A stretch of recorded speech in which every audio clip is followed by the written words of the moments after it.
And hello, as we slowly bring things back online and get back into the cubic spirit of things. This is Minecraft 1.8.9 Intangible, legacy version with soul magic, written by the long since retired Emonif, also the creator of Witchery.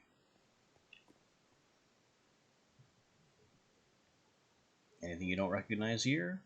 Well, Emonif is not necessarily going to be why, but mostly.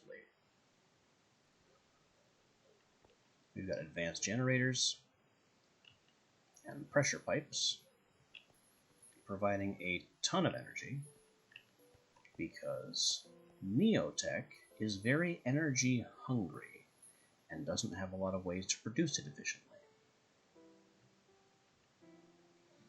Neotech is our source of machining here in 1.8.9, kind of the only machine mod I know of for 1.8.9. It works a little bit like Industrial Craft 2 and Thermal Expansion, with having a grinder and an electric furnace for early ore doubling. And you can triple by melting the ore into fluid, separating the dirty ore fluid into clean ore fluid and lava, and then cooling the clean ore fluid into whatever it was supposed to be. As for the lava, well, what you do with that is up to you. I have a fluid generator that burns lava for energy. It was all I could think of to get rid of it. I tried cooling it into obsidian. That didn't work. That part of the mod is broken. We are here kind of in the late to end tier of the Intangible mod itself, as evidenced by my ability to fly, and this big magical gun pointed straight up at God.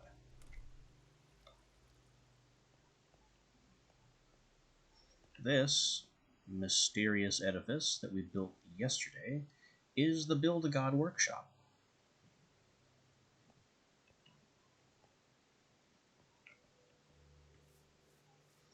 Progression in Intangible involves discovering and eventually capturing the various types of souls that are available. The first 4 are basically free. They're just wandering out wild in the world. Passive animals have benign souls. Aggressive animals, so the spider, has predatory souls. Creepers and Endermen have unhinged souls. Villagers and witches have wise souls. Wise being a stand-in quality for sapient.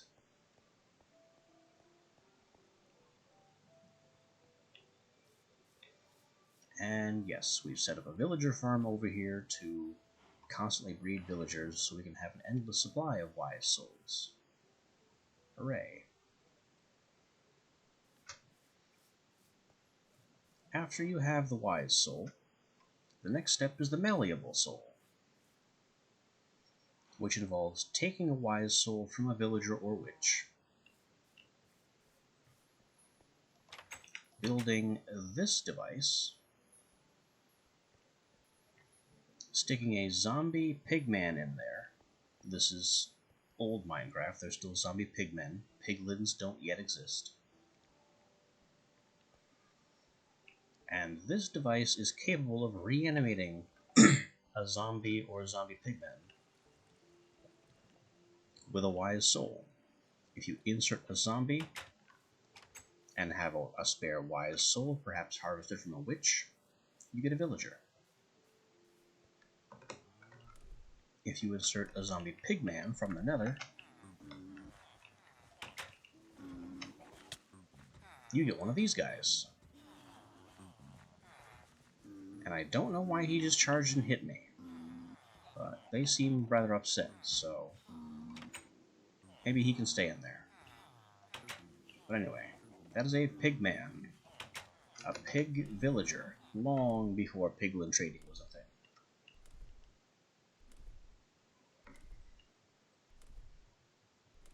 The wise soul, in the course of being forced into a zombie pig body, is forced to change and becomes a malleable soul. So that second villager farm, its purpose is to breed and replicate additional malleable souls, so I have an endless supply of those.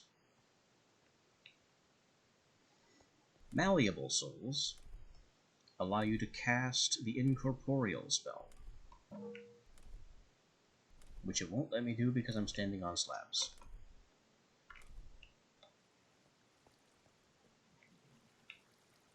As I was saying, the incorporeal spell, where you can leave your body and roam ethereally as a spirit. It gives you creative flight, but you can't interact with anything. So it's good for scouting, but not terribly overpowered, especially considering how kind of early on in the mod you need access to it. The only thing you really can do is possess creatures and force them to move as you see fit. This doesn't suppress the creature's AI. They can still attempt to make their own movement and will fight you. This is the Enderman moving on his own. And if I try to move, I have to fight him. If I make him jump in the water, he teleports and takes me with him. Just as Endermen usually do when introduced to water. You also cannot force a possessed mob to do anything. Zombies can't be made to attack, skeletons can't be made to shoot, iron golems can't be made to attack.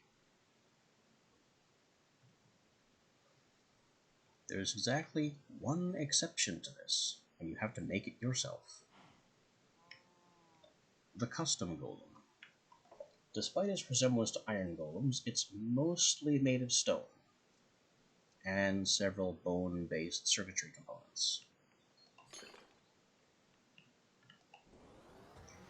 This little guy is a big stompy mech.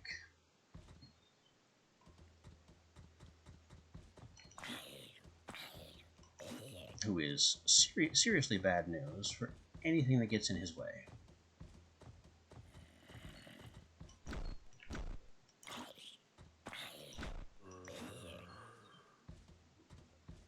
This one was originally armed with an axe in that arm.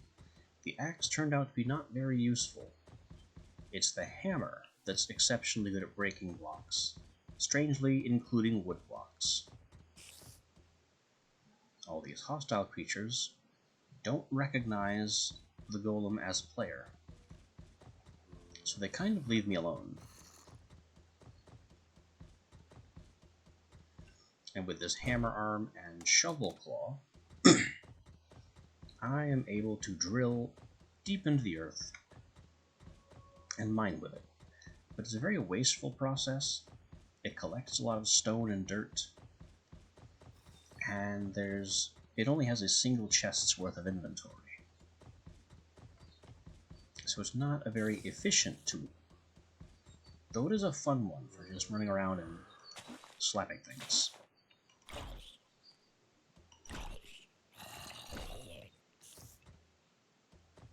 I'm gonna have to patch that hole now. The entire reason that the golem exists is because the next soul type is the immutable soul, which is found in villager class iron golems, the kind that spawn naturally over there if you have a high enough concentration of villagers. I've got a few milling around right now.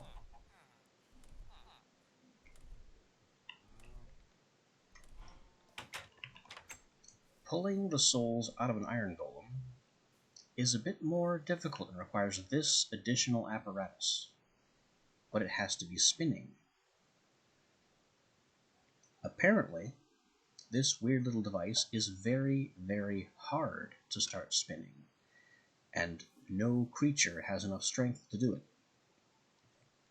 So you have to build an entire golem with a claw arm just to right-click on this once and make it start turning.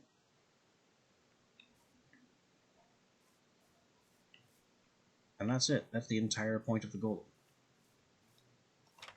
It's a very expensive thing that takes a long time to build, because every single golem part is made by this very, very slow machine.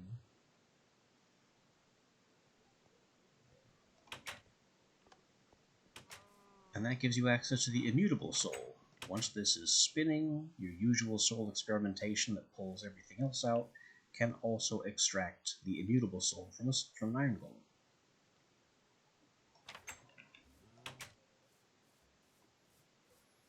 With access to immutable souls, you can make immutable stone, which is a component in this device.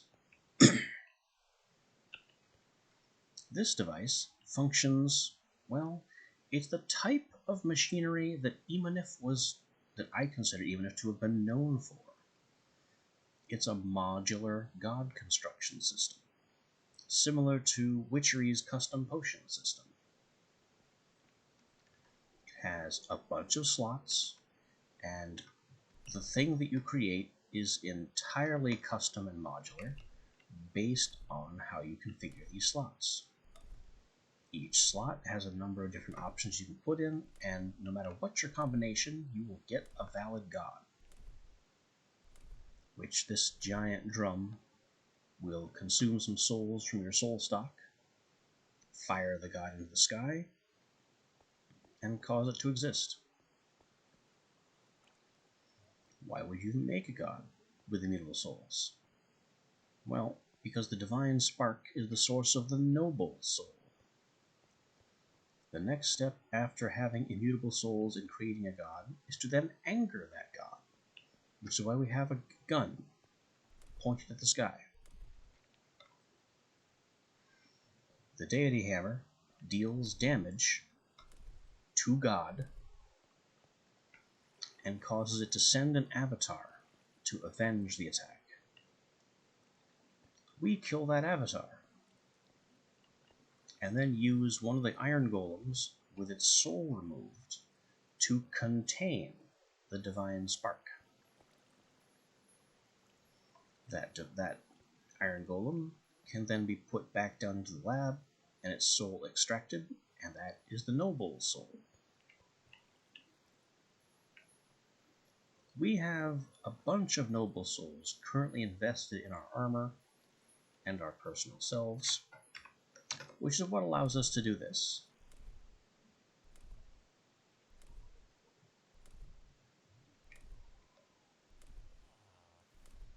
Now, for those counting, that is 7 types of soul. Intangible has 8 in total.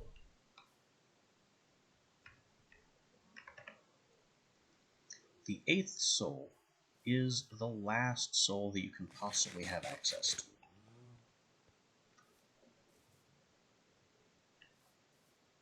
That one is found in the Wither, and can only be captured in an iron golem that has previously contained a noble soul. Bit of infrastructure there. Bit of stuff hard at work.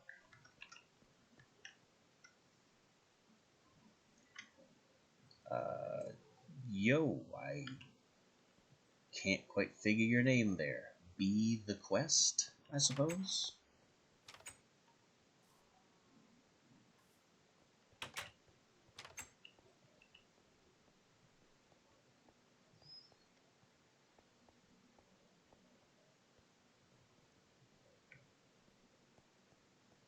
Anyway, I need to farm some experience because my first time fighting a divine avatar went rather poorly. So I have to get some levels so I can enchant my gear and actually challenge a Wither.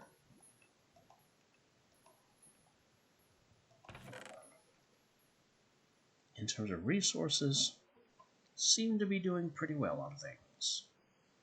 Plenty of iron for a change.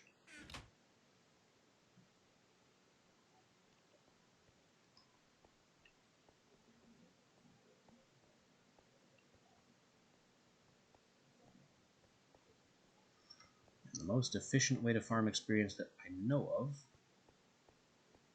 is to go to the Nether and bully Blazes.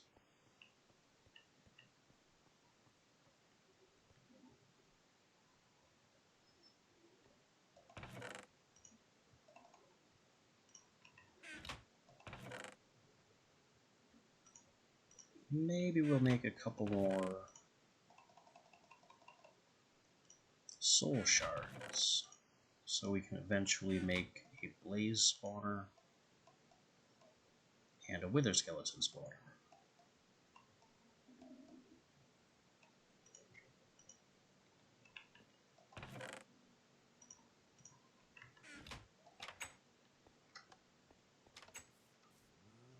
This is a power granted by Soul Shards the Old Ways, a mod that there are actually a couple of versions of, and I'm missing a piece.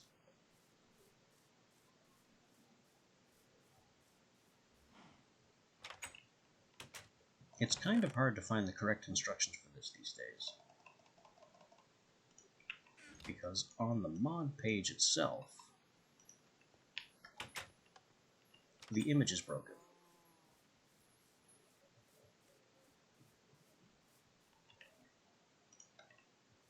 But the way this works is you construct a quick ritual site.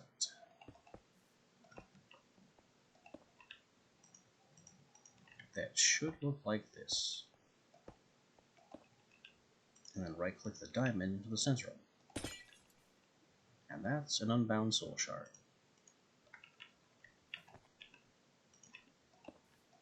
And I will just do that again.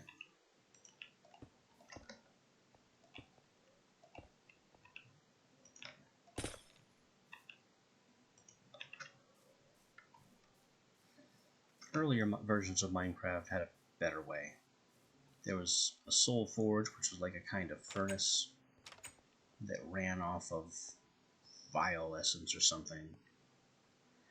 And you would just cook a diamond, which took like a full stack of vile essence because it took a while. And at the end of the cook, a single diamond would become something like 3 soul shards.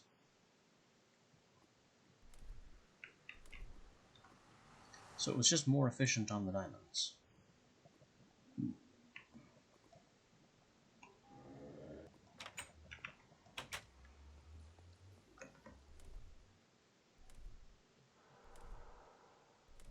So now we can fly freely around the Nether, and this has been here the entire time.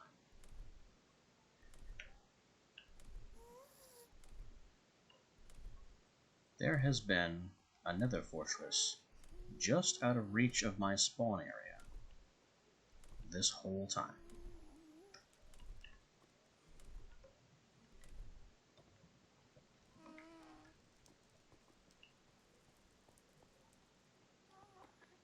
And I wasn't able to reach it.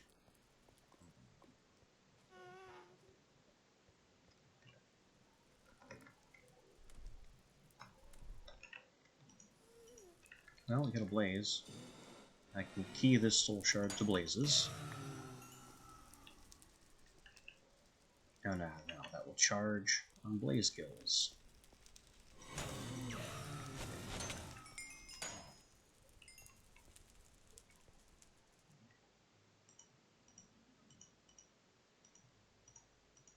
The last shard I'm saving for when a wither skeleton shows up.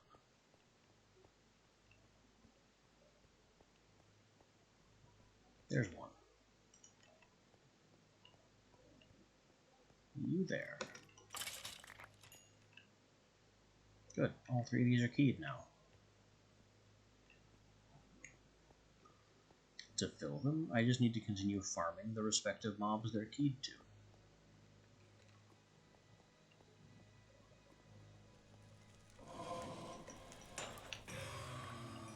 A terribly inefficient process, but the way to increase the efficiency is gated behind finishing my enchantment area.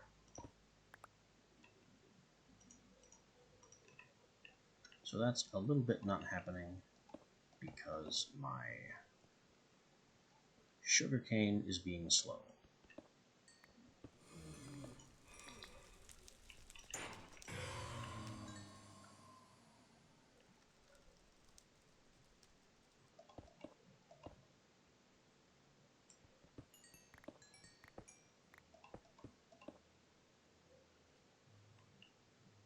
It's fine though. I can just relax here, murder some blazes, have a good time with it. Funny thing is, I don't actually need these blaze rods. Not even a little. I already have a full stack at home. I'm just doing this for the experience.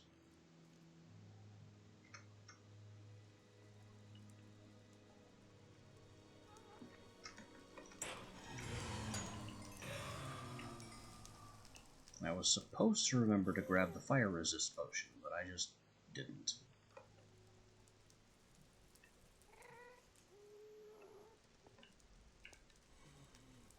The other thing I can do that may still be part of the mod is I can siphon a blaze spawner.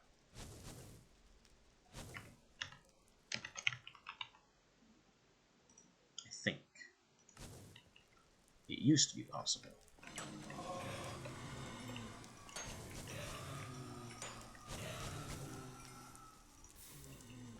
I don't want to use this one because this one's fully enclosed. That's too convenient. But there was another blaze spawner back here. And I think I can right-click on the blaze spawner with my blaze soul shard and destroy that spawner and siphon its power for myself. So we have blaze kills 12, break, blaze killed 212.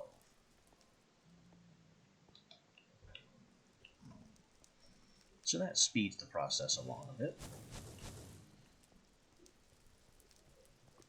If I had ever found a skeleton spawner in my overworld wanderings, I could have done the same for this one.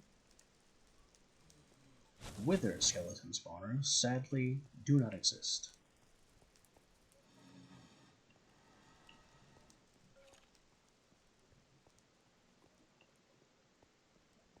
Hey, you. Death.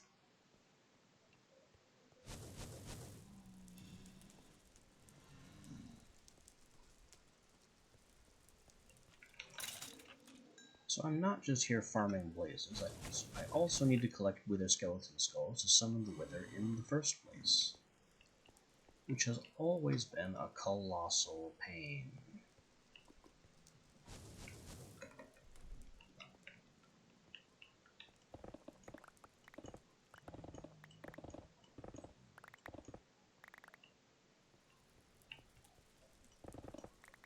What makes it especially difficult is that mods which provide beheading type enchantments don't help. The wither skeleton's skull is not considered a head. It's considered a rare drop.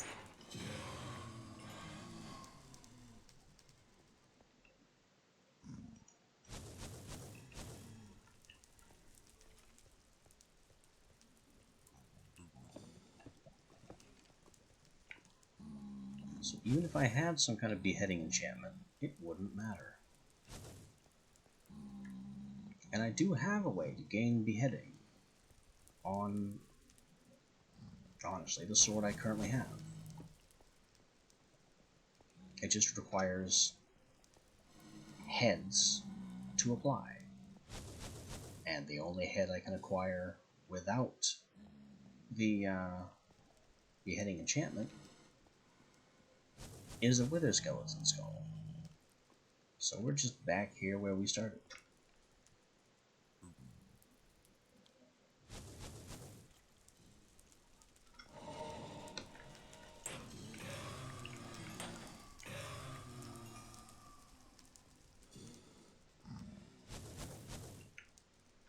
what I'm wearing right now is soul bone armor, made, well, from bones, and also souls. Exactly what it says on the tin, really. It's not enchanted. Instead, it's infused with pretty much every type of soul that I have access to date. We're just missing the unhinged soul. And the reason we're missing unhinged is because the unhinged tempering infusion requires ender pearls, and I simply don't have enough of those.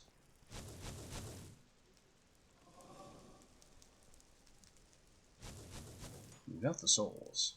The souls themselves are easy to come by.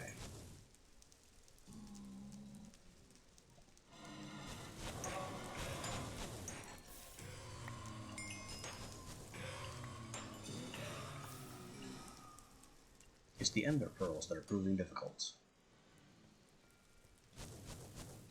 Also, I can hear a blaze firing, taking damage, and dying. But I don't understand what's going on.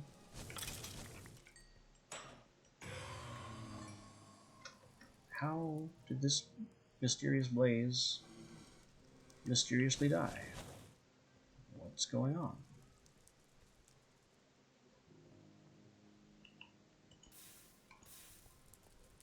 The reason for soul bone armor and tempering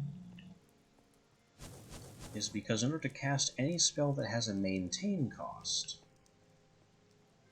you must be wearing soul bone armor that is tempered with the exact number of souls of the maintain cost. For that reason, my flight costs not just the 3 noble souls to cast it, but also 3 additional noble souls tempered into my armor to support the maintain cost. Meaning I had to fight 6 divine avatars for the right to fly. Technically 7, because the first one killed me and stripped me of all the resources I needed to actually capture the soul. That was embarrassing. And I had to cheat to get all my stuff back, because I have no idea how it disappeared in the first place.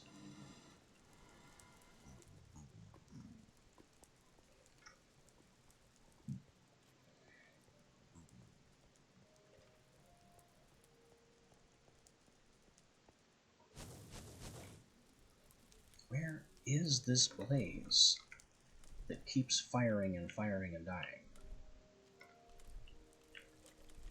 Oh, hi.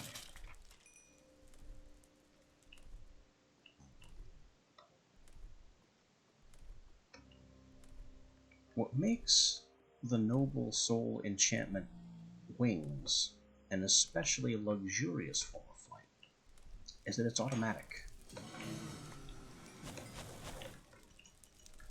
I don't care about fall damage, because if I fall further than 1 block, the wings automatically activate and catch me.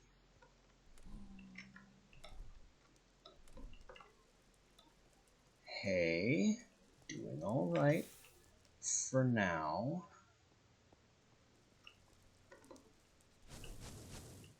Are you intending on changing that?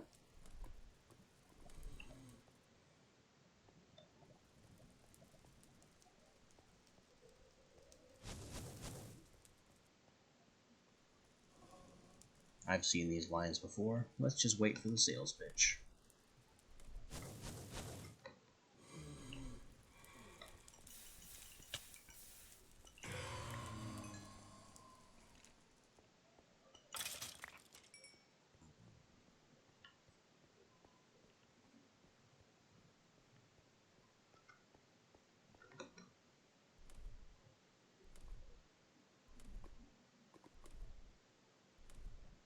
Can I just put a stop to this lava?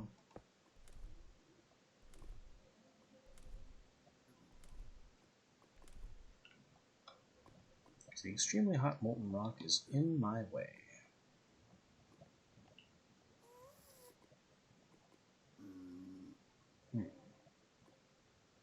Ghast noise, but no visible ghast.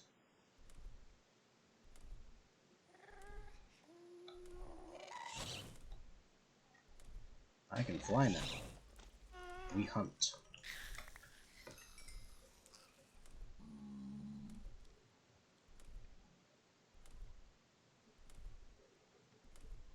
Ghasts completely stop being a threat when you don't have to worry about fall damage or falling into lava.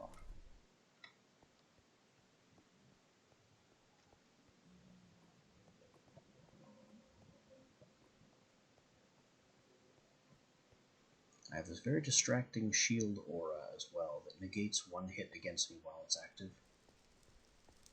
There's a small cooldown on it, but then it comes back for free.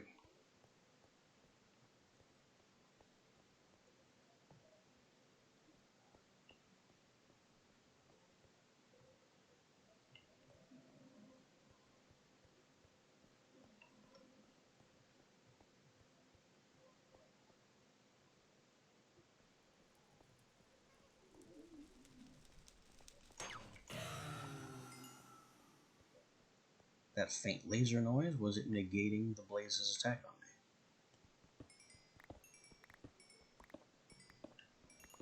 me? I may have taken a small bite of melee damage. Instead, I simply didn't.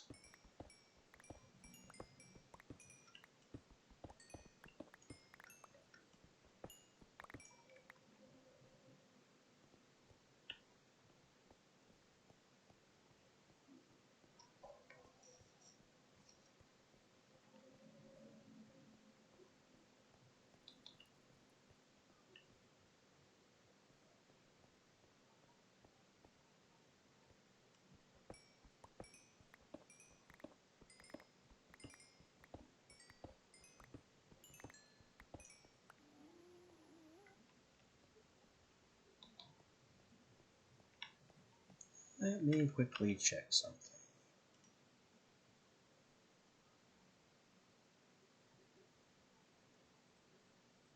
Yeah, I'm not seeing either of those two chatters in the list anymore. They figured out I was onto their games and left.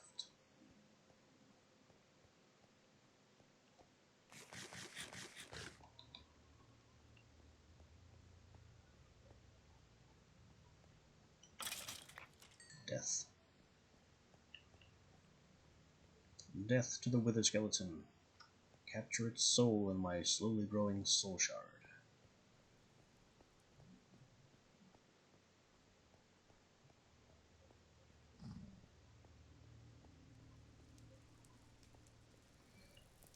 This is, and always has been, the worst part of any Minecraft playthrough.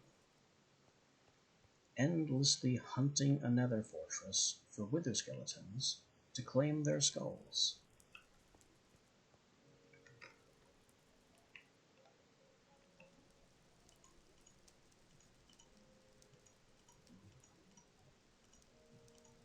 I can get all manner of other resources, but wither skeleton skulls specifically, that's just a pain.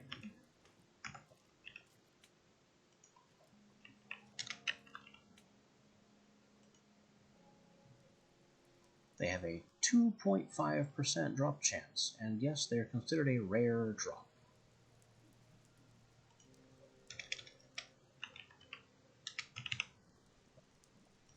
This is different from the skeleton skull, which doesn't even show up on the drop chart, because it's not a normal mod drop.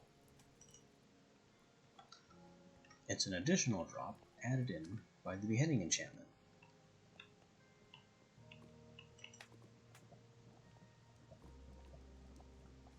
Although I think technically there is a way to force a skeleton skull drop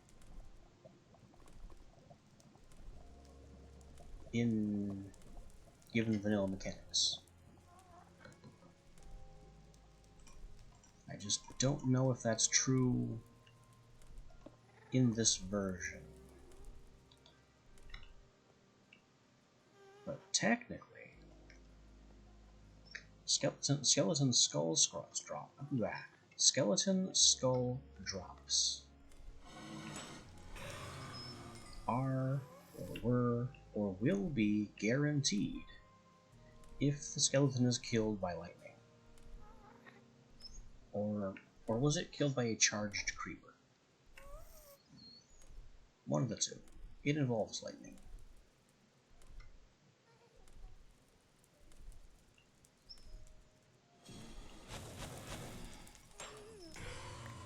But because this is a way back legacy version of Minecraft, I don't know if that's true yet.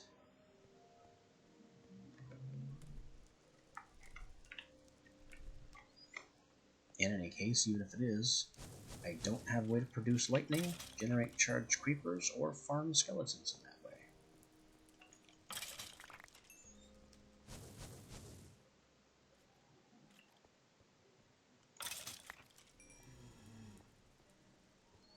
So it's mainly a useless exercise in speculation. There's a skull. That's our second. Skull number 1 is already safely at home. The hunt continues.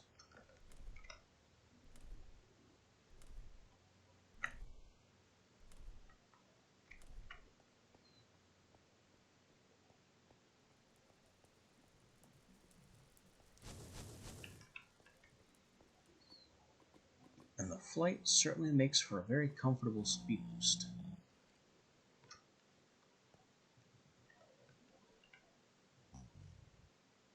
And my minimap says there's a wither skeleton over here.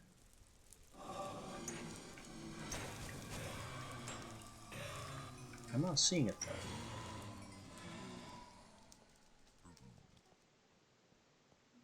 though. It must be above or below.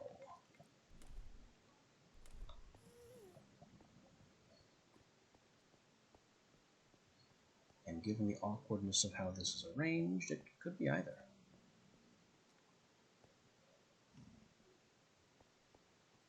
More to the point, I have spotted one on the bridge up here. Or over here. And around this turn. You dropped nothing. Sure am glad I went out of my way to kill that guy.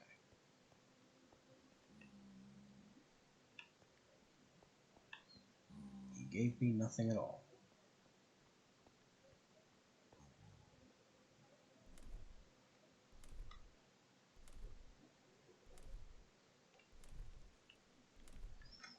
But yeah, the noble soul granted magic wings grant an unhealthy level of confidence, where I can just walk off a cliff and trust that my wings will automatically save me.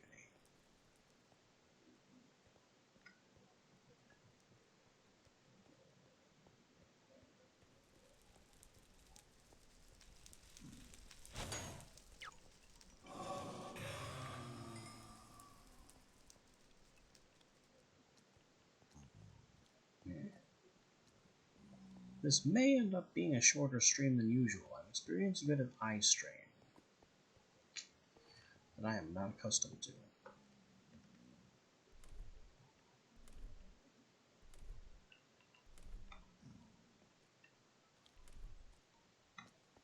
Frankly, I blame these rotating shields. It's a sharp contrast that's not letting my eyes adjust to the uniform reds of the nether.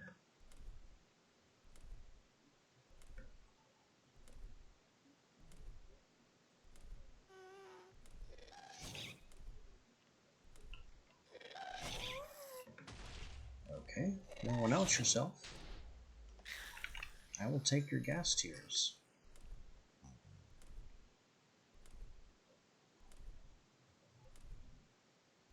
Many mods use ghast tiers as an expensive necessary resource for one thing or another. I don't think I have any mods that do that. Which is honestly kind of unfortunate, because they're very easy to get right now. Oh, They're part of the doomed Soul Forge.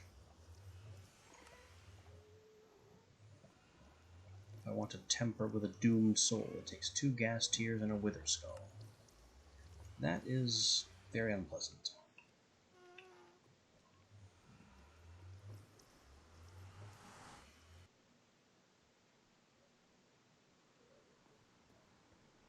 So it's 3 wither skeleton skulls to summon a wither, and then another skull to temper with a doomed soul, and that consumes the doomed soul.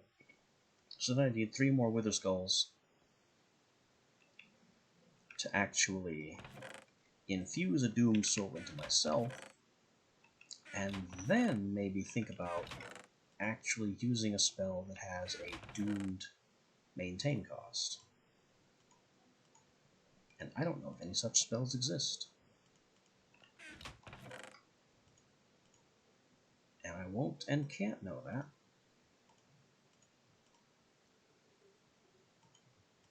until I harvest the first one.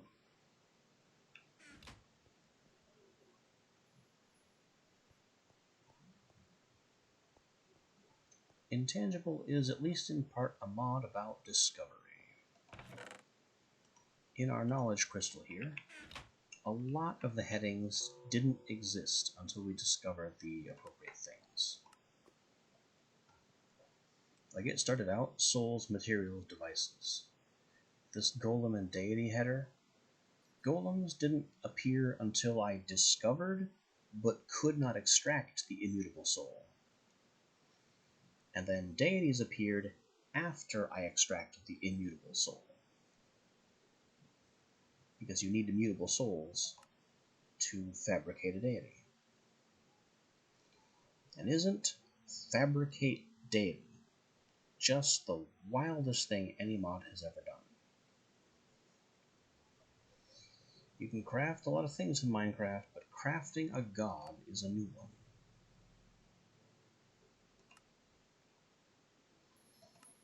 There's also this, because you can craft gods and worship gods and fight gods, and on a multiplayer server especially, there could be multiple gods in the world. This is a device you can craft to show yourself what all the gods look like, which one is currently the strongest, and what their sacred items are, so you can target them.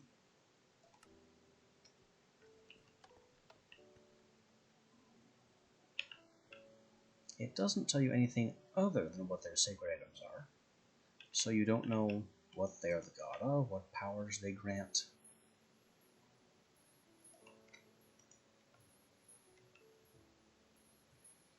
And I think our pig villager friends were attacking me because one of the traits I made of this god is that it incites violence. So, peaceful creatures can occasionally become hostile and attack. It specifically states peaceful animals. So I assumed that meant cows and chickens. Apparently, pigmen classify.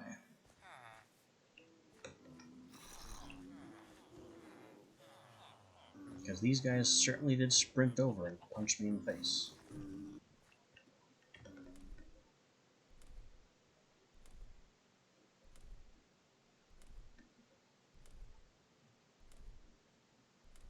Aha. You there, Enderman, precariously positioned near the water.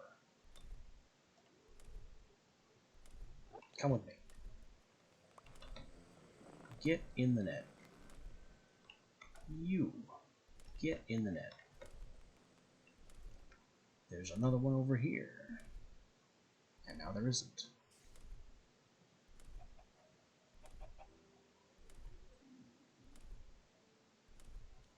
That's right, it's an ender pearl hunt. And the moon is waxing nearly full. Almost an ideal hunting time. You, who didn't show up on the minimap. In the net.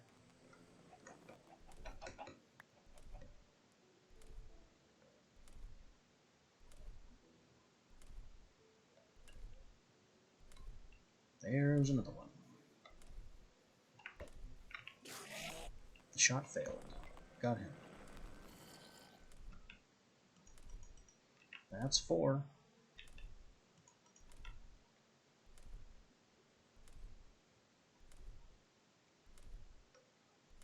Here's 5.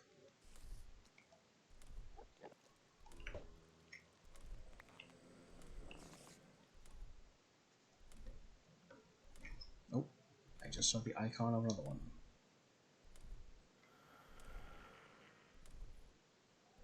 Just a brief flicker. Don't see him now, though.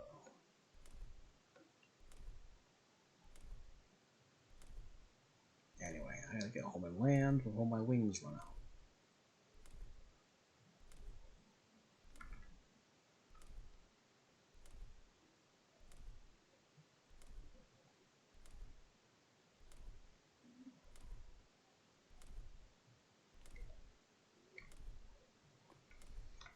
Theoretically, I can make a Soul Shard Crystal for Endermen, but then I wouldn't be able to stop them from teleporting, and they'd all escape.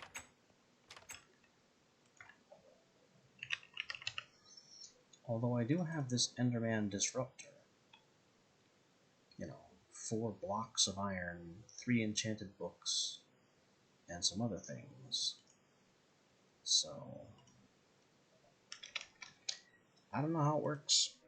I've never built it. It's too expensive.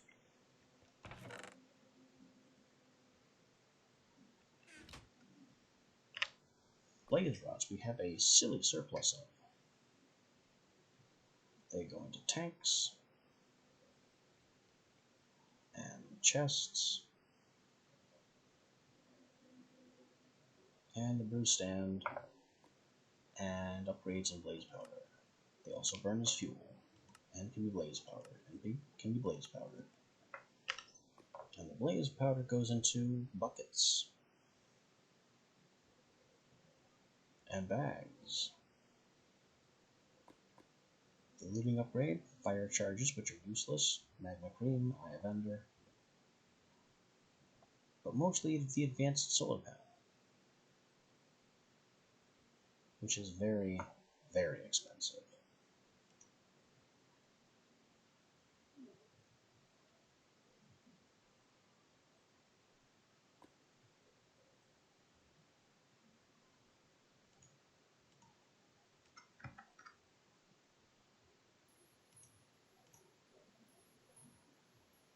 Anyway, I'm pretty sure all this is garbage. Because I have 2 stacks of blaze rods, 2 stacks of soul bone, a full stack of regular bone, and no use for any of this stuff beyond the value that I already have. So we'll just incinerate it.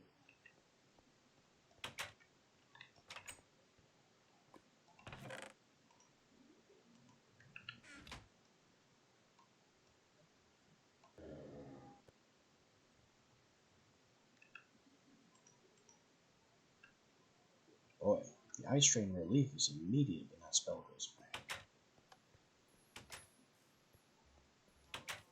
Now I can focus on what's in front of me instead of having to filter out that garbage. Oh, are we already set up for Unhinged? Perfect.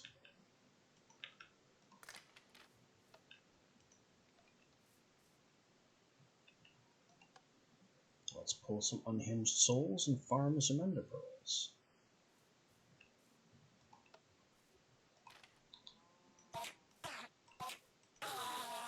Now that he has no soul, he can't fight back.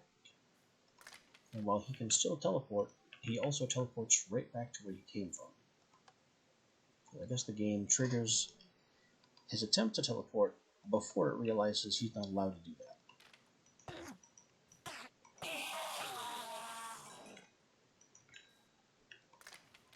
They can still make their terrifying screaming noise. I guess that can put down the muscle memory, insofar as these guys can be said to have muscle.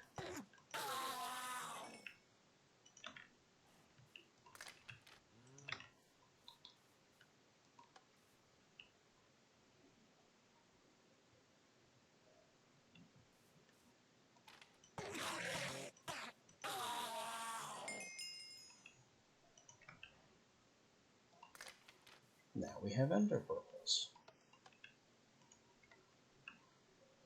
And a bit more experience.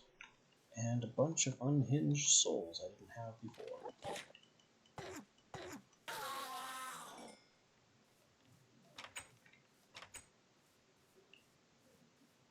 Yeah, 21 unhinged souls. That means I can temper with unhinged. I can temper everything with unhinged. Here's a question. What does an unhinged temper do to a defensive crystal? I think I should know that one already. Devices, soulbone spear. I wonder if there's more to this thing. That's all it ever tells you. Crystal blocks. Blue exists. Yellow exists. I wonder if it has other properties.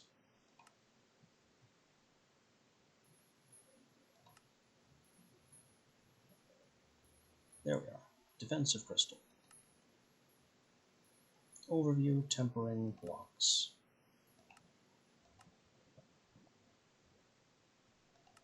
Tempering, yeah. It can hold only a single tempering. Repeated tempering will replace the original temper.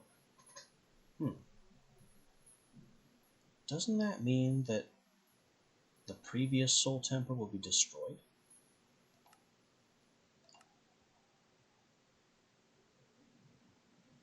But that's okay, we have 7 types of souls that we could potentially temper a defensive crystal with. What do they do? Noble. Launches offending intruders into the sky. Benign. Pushes away intruders. Immutable. Paralyzes intruders. And possibly makes them invincible. So, petrifies intruders. Predatory. Attacks intruders. Unhinged. Teleports intruders away.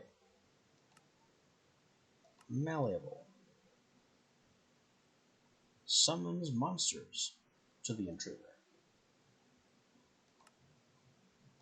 Wise. Generates a warning signal. So useful.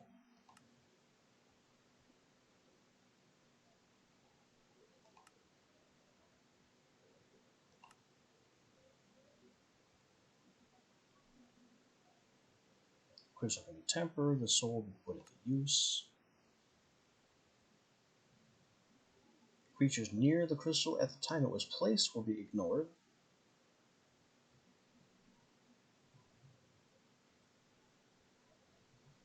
Up to 6 blue gems on the crystal will increase its detection zone. Up to 6 yellow gems increase the power of the crystal's effect.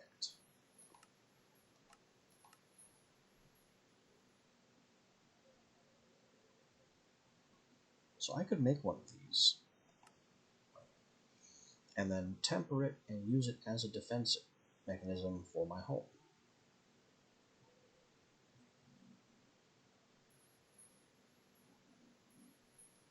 If I made it predatory, then it would chew on anything that dares to intrude in the area. It might eat my cows, though. Or rather, if I try to breed new cows, it might eat the new cows.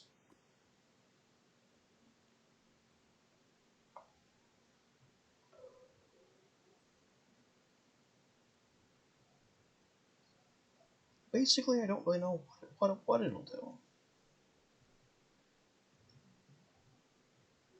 A block like this that automates home defense is always a bit of a risk, because you can never really know what it sees as an intruder.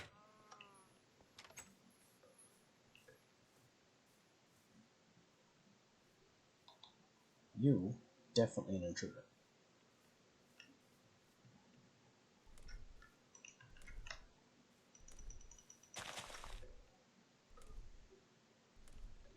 But could also attack, say, a creature I bring into the lab to have its soul extracted. It could attack a sanctified iron golem that I try to use to capture a noble soul. It could just cause a whole bunch of problems.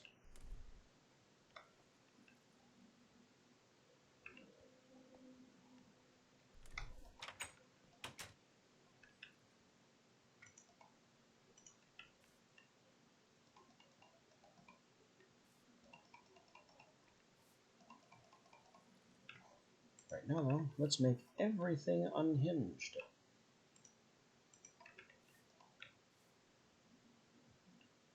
The only soul type I haven't tempered all my stuff with.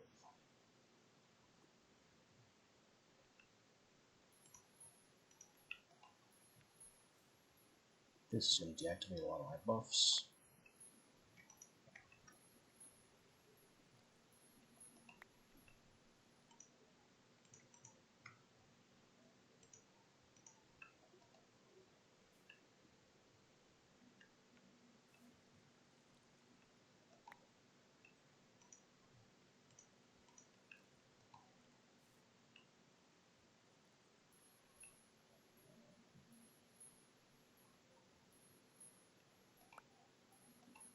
So, all those ender pearls I just farmed up, gone in a wink. Only one remains.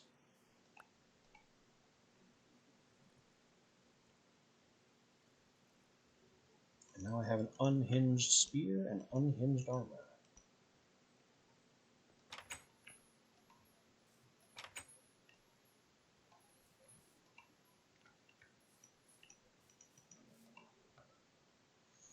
We can still commit a malleable soul to turn the spear into a shield.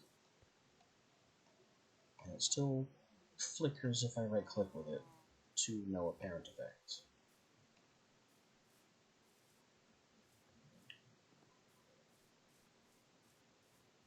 I still have no idea what this thing is supposed to be good for.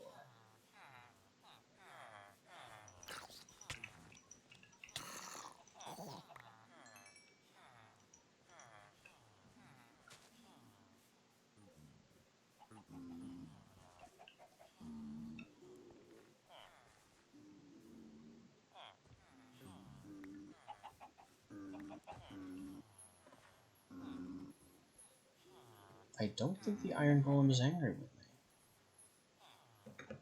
Which is good. Normally they are.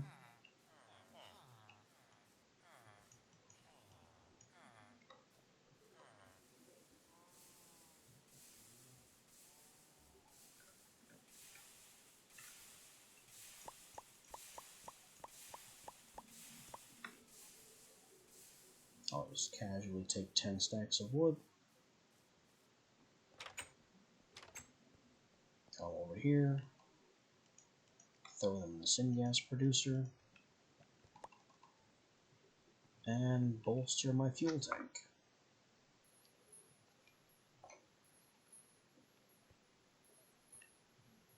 I may actually have to expand the fuel tank.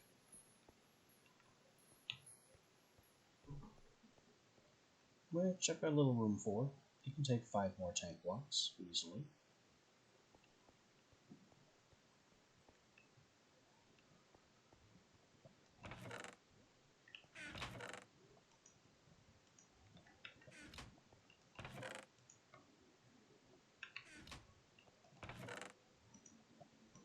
But yeah, Soulbone Spear. I simply do not understand the secrets of the Soulbone Spear.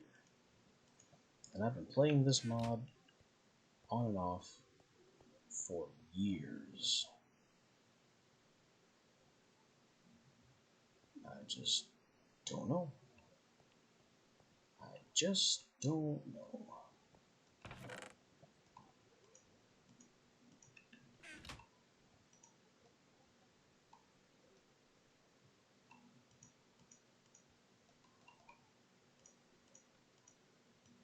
Tank wall, tank blocks, that's 8 tank blocks. More than I thought it would be.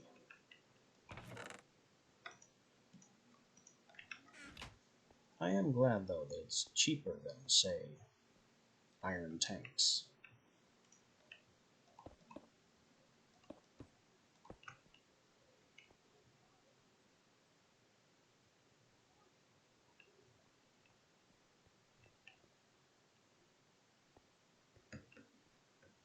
I put another row of tank blocks right across the top level here. It's not going to connect to anything or interfere with anything. 576 buckets worth of syngas I can hold in here. This thing needs a fuel tank as well. I was going back and forth on that.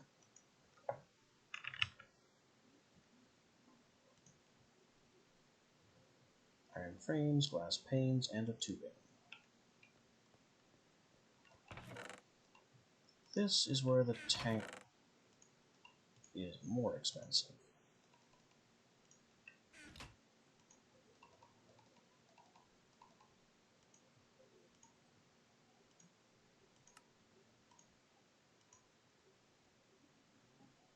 This is ultimately worth more than a block of iron.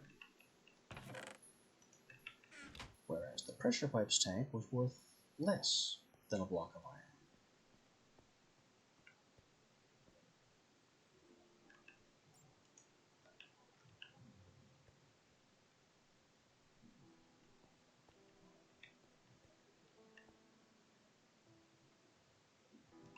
I'll just put that there. And the new tank capacity was instantly filled because high pressure pumps are fast.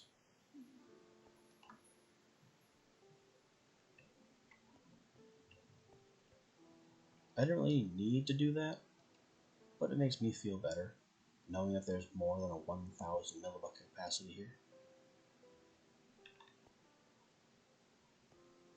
Also, all the wood is already gone. This thing burns carbon so fast.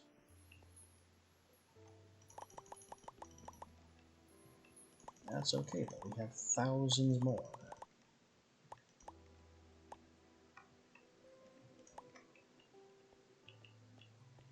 And the only thing I need to have even more birchwood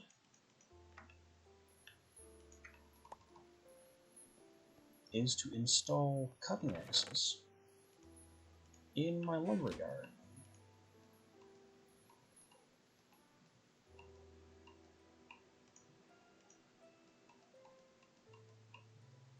I will go ahead and make them iron axes, because we have the iron to spare.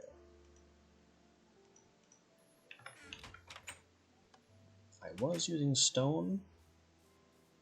Stone doesn't last nearly long enough. I also use diamond. Diamond is simply too expensive.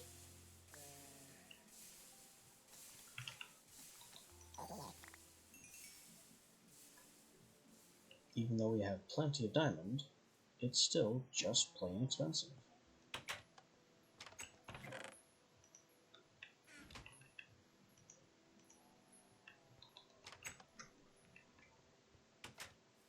It's dark again though, so we can hunt more endermen. I just have to reactivate my buffs. Just wings, really. The others are fine. If I don't activate that shields buff, then I can see.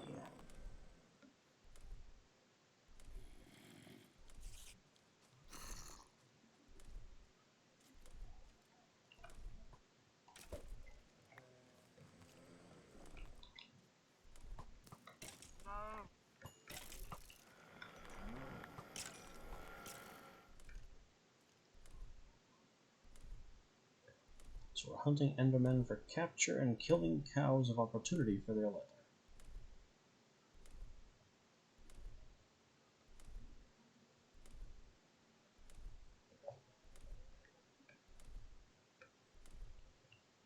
Cows located.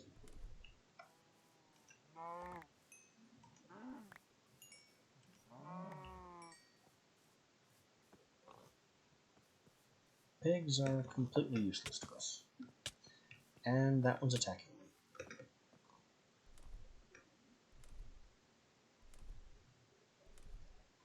Must be because of the god I built having incite violence as a power. And yet it was still the safest power on the list.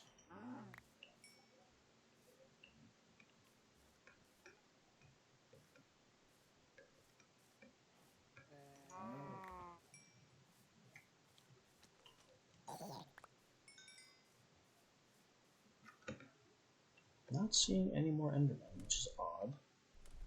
They should basically be out in force since the moon is full.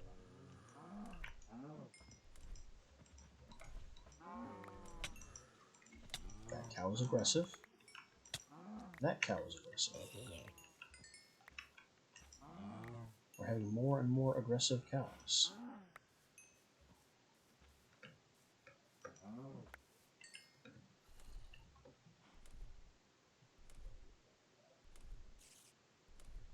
The influence of the god I made is making the world a bit more hostile. But they're cows. How much damage can they do?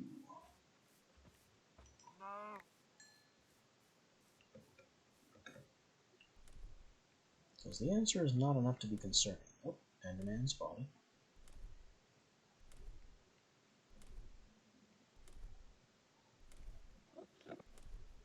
It's trying to run. It knows what's coming.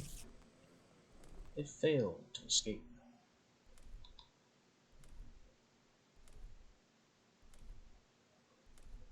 That's a lot of cows.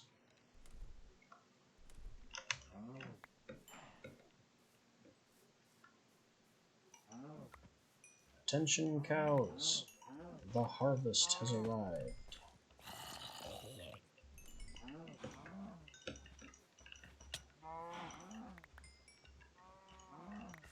Some of them are aggressively volunteering. This is fine with me.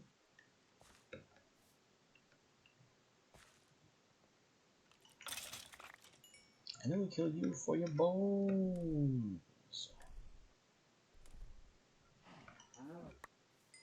Which we didn't even need to do. Keeping a bone surplus. Habits die hard.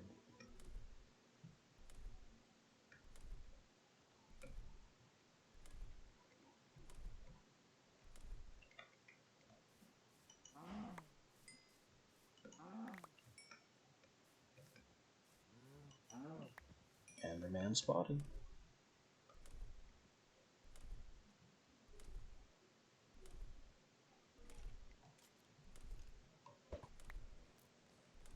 Enderman captured.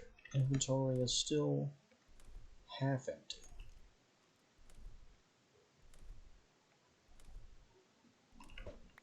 Enderman captured. Here's another one.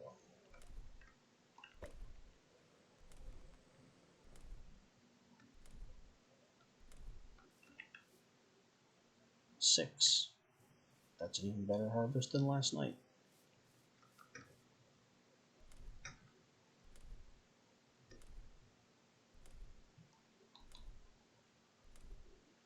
Not to mention all the leather.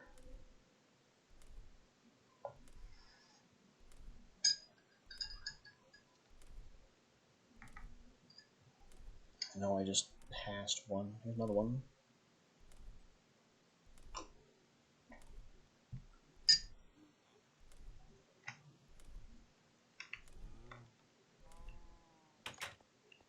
I'm just trying to speed home.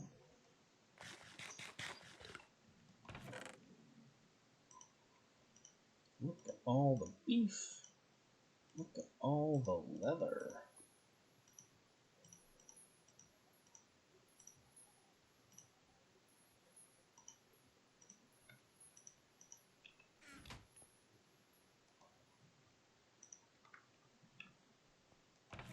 Is this actually too much beef?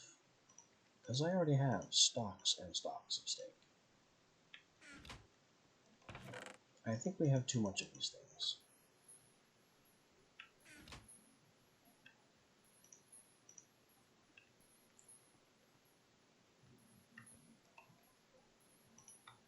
Refill our pocket battery. And extract these Endermen.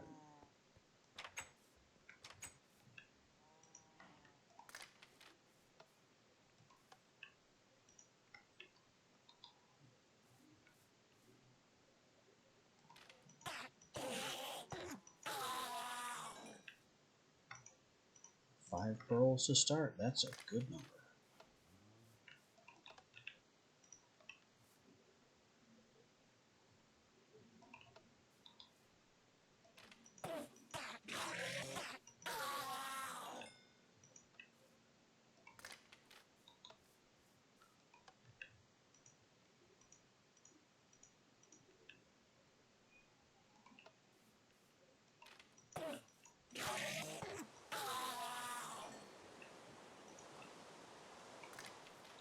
I don't even need these guys for the souls.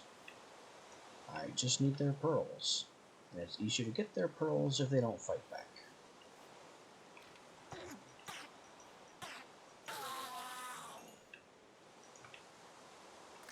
Especially with this rain going on.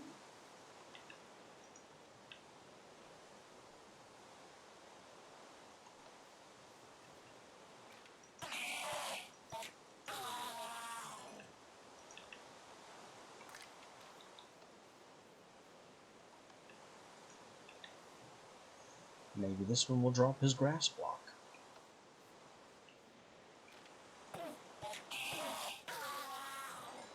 Nope. Didn't even drop pearls.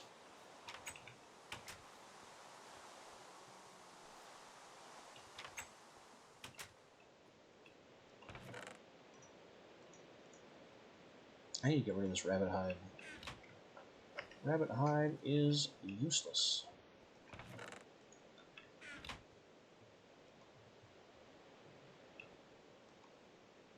Syngas is just having a ball. It's burning birchwood slightly faster than the hopper can get it in there.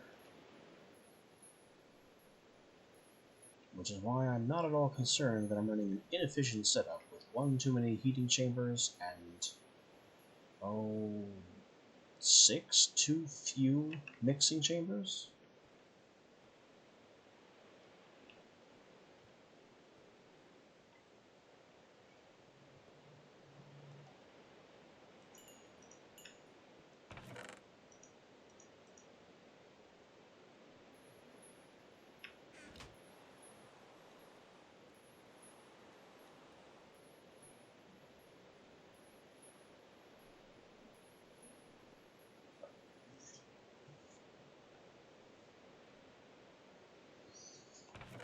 As much as I want to figure out the secrets of the Soulbone Spear, I don't want to completely rearrange my soul setup. Because that's what it would take. I'd have to completely rearrange the way that I have souls in my person, ignoring the buffs that I have and want, to try and test each soul type to see what it does to the Soul Spear.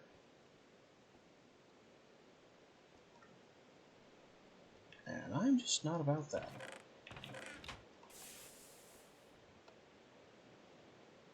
I have my internal soul set up just the way I want it.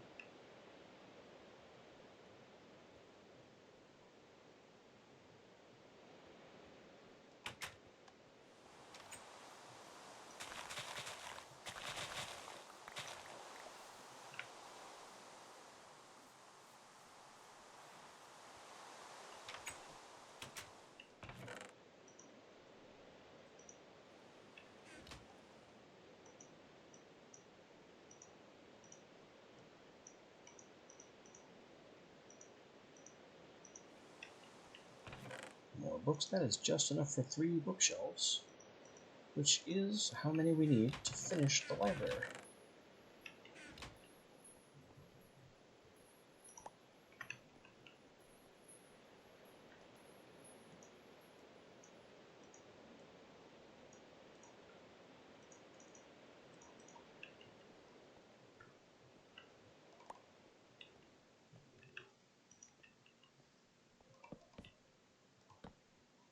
There we are. 30 bookshelves, maxing out the enchanting table, and making it finally possible to enchant our armor.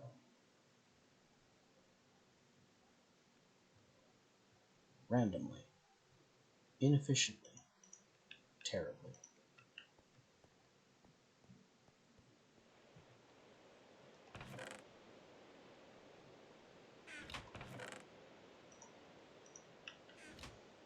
especially considering how expensive this armor is to make and maintain.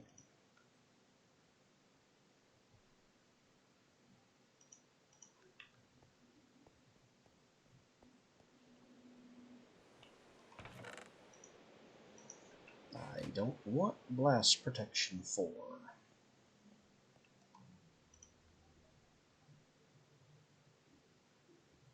Neither do I want Unbreaking 1, 2, or Bane of Arthropods at all.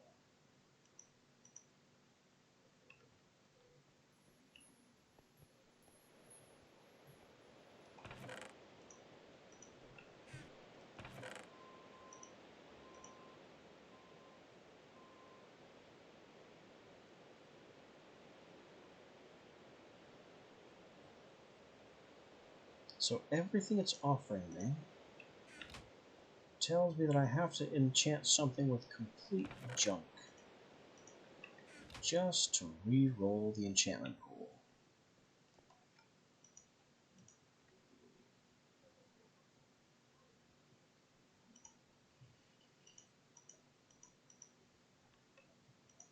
What's the verdict now? Protection 1, Projectile 4, Respiration 3. I could see Respiration 3. How about not my helmet? Unbreaking, Projectile 4, Unbreaking 3. I don't know about Unbreaking being particularly important. Fire Protection 3. That's a good offer.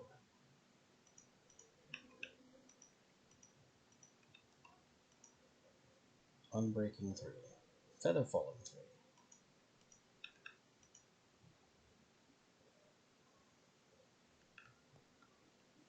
I think I want to get to level 30, and then Fire Protection 3 in my pants.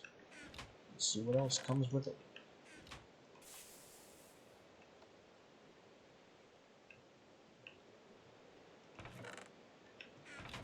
Of course, this requires reaching level 30.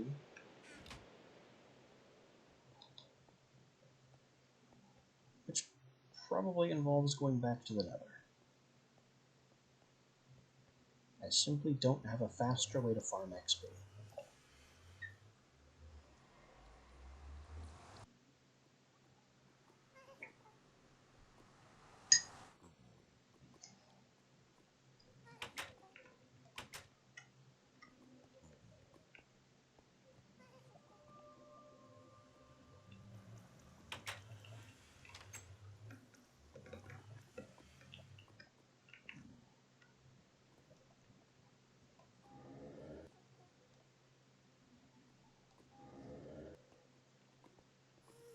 Disembody, go to backup body at the other Blaze Farm.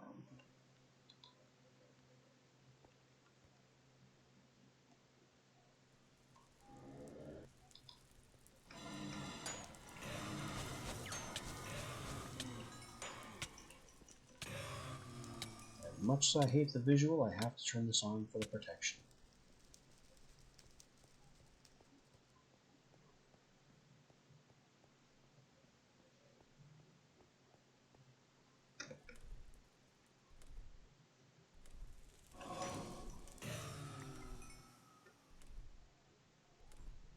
Yeah, this shield visual is what's causing my eye strain.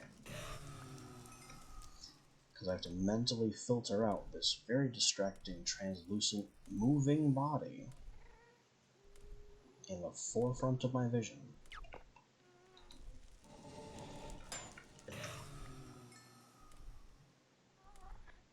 I just drank that spawn.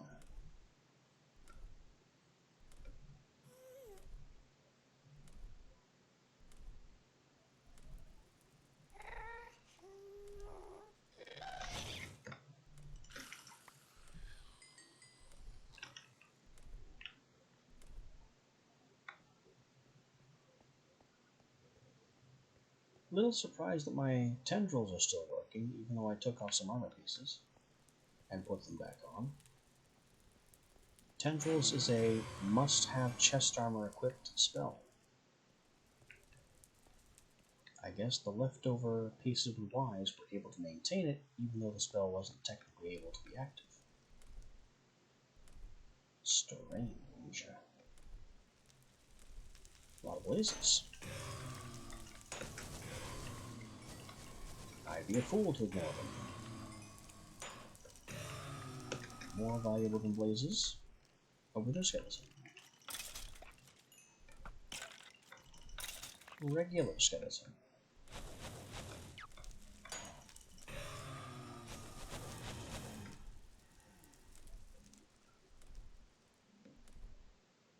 And are those wither skeletons? They are.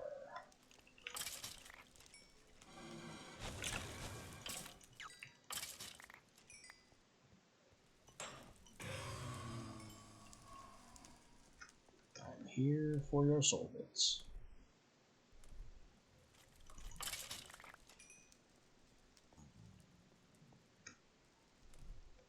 I am the harvester on the wing.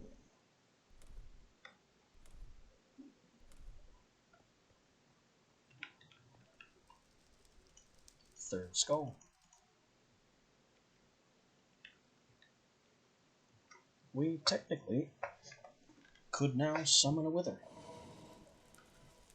It would be a bad idea.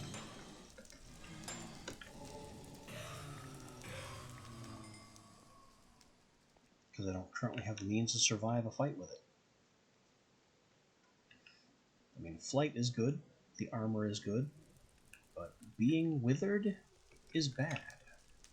Very, very bad.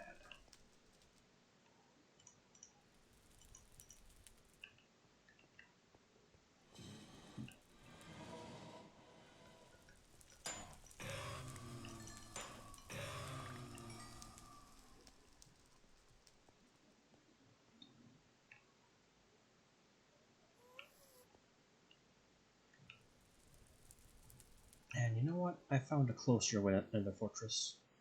I can drink this spawner. This one is no longer required. We're up to a tier 4 blaze shard. Mostly by drinking spawners.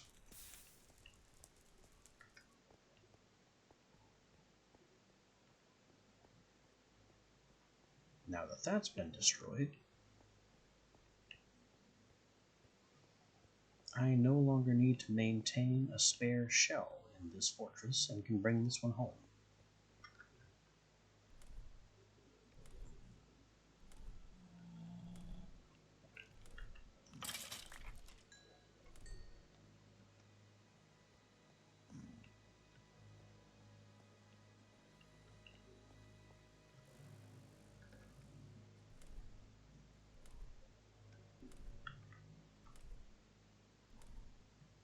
Let's take my body home.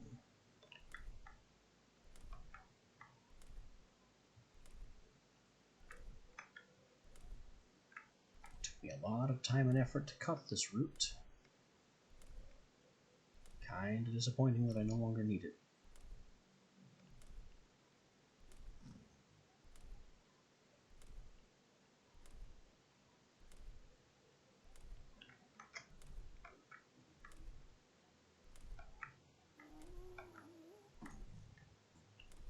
Here's the soul sand road we built.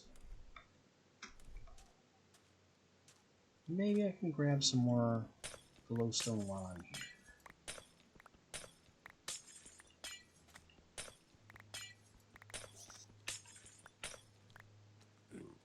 Why is that baby pig zombie sprinting around and screaming?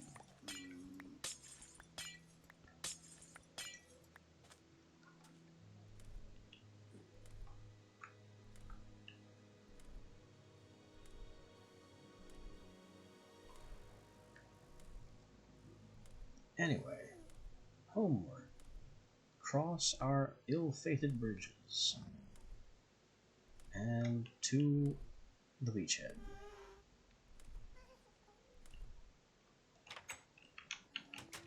Where we meet up with our old self.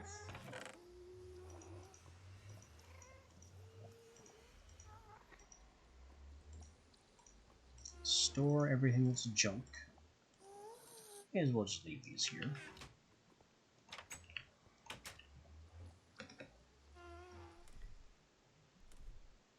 now go to harass the blazes.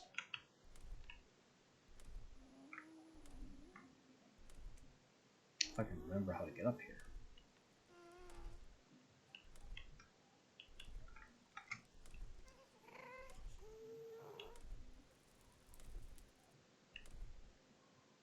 I don't remember how I poked my head into this fortress.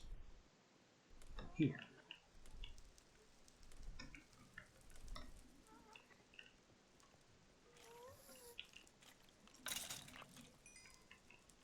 Dead in one swipe.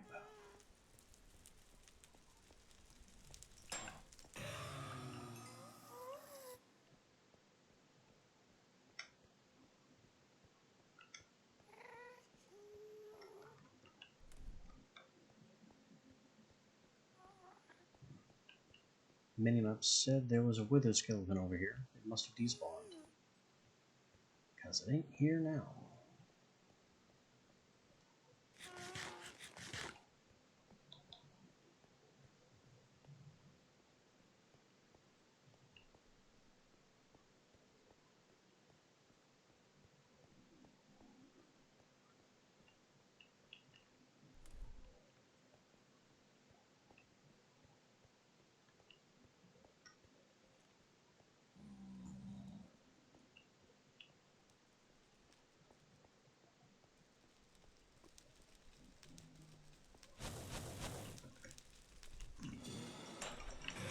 You aren't supposed to spawn out here. You're supposed to spawn up on the platform, conveniently contained.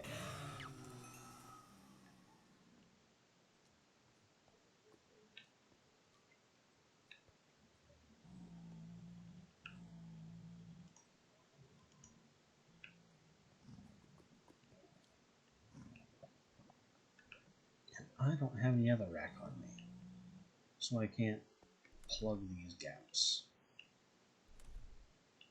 They don't go anywhere though, so I guess they're fine.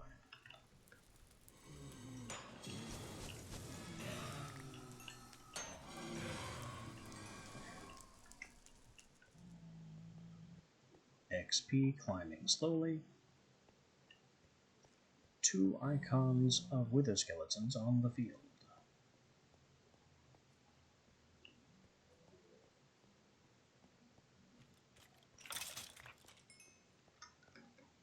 Wither skulls are important enough to stop everything for.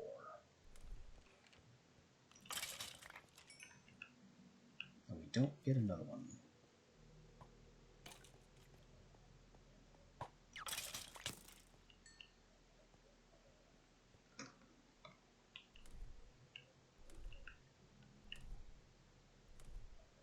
Back to the blaze spawn.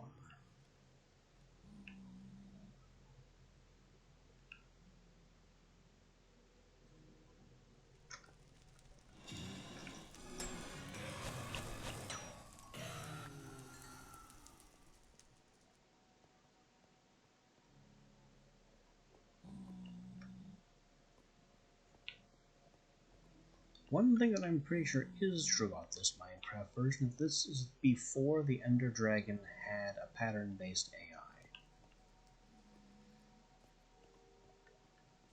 It doesn't do perching in this version. It just flies around, randomly dives at you, and it may not even be able to breathe fire yet.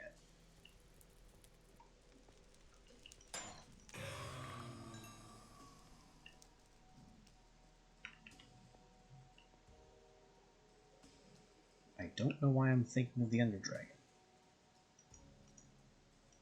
This really isn't the place.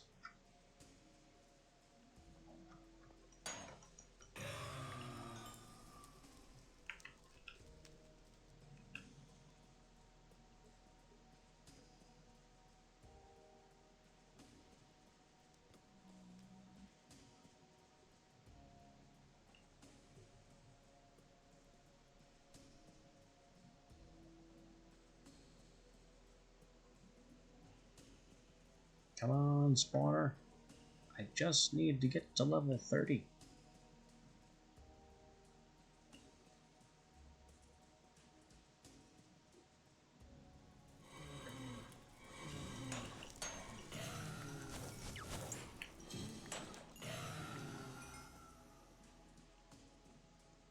Still not there.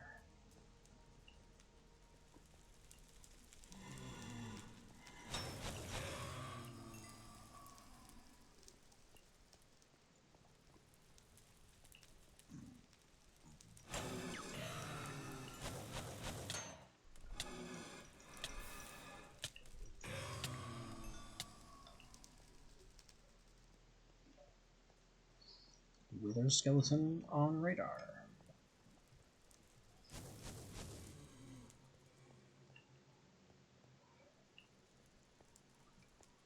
Smack. No skull. Oh, that's another one on scope.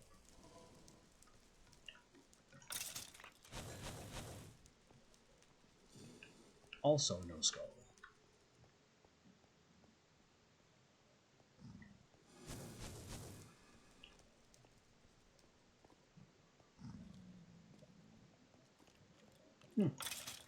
Convenient. And another skull. Nice. We could actually be getting places.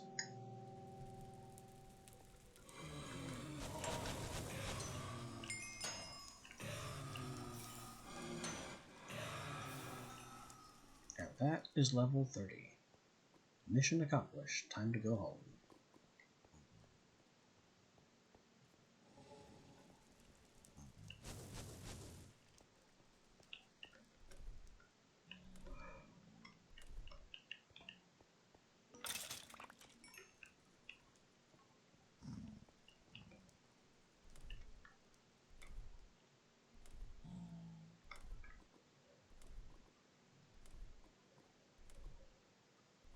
Mission accomplished, boys. Time to go home.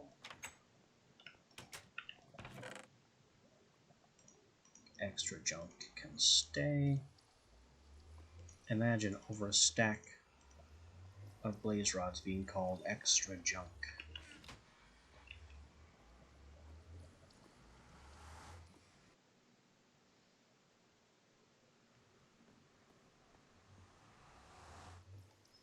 I can turn off this darn eyesore of a shield.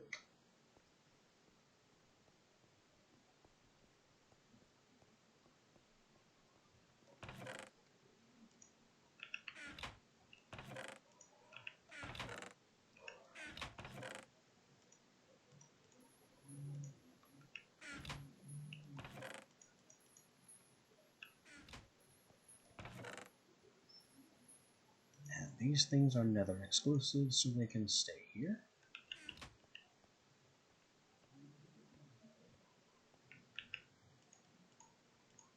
I also like to top off my stack of torches and put the rest of the coal away.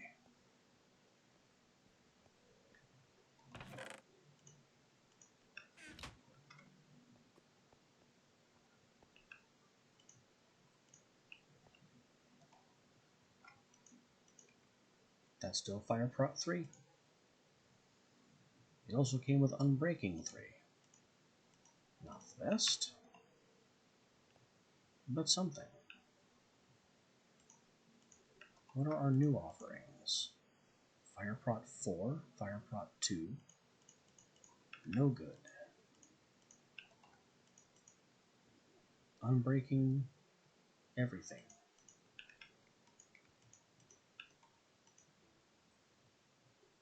Why is this such trash? Maybe Projectile 4. No, I don't really need it.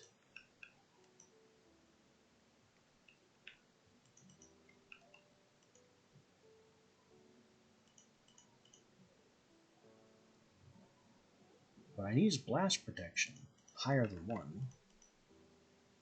and regular protection, lots of it.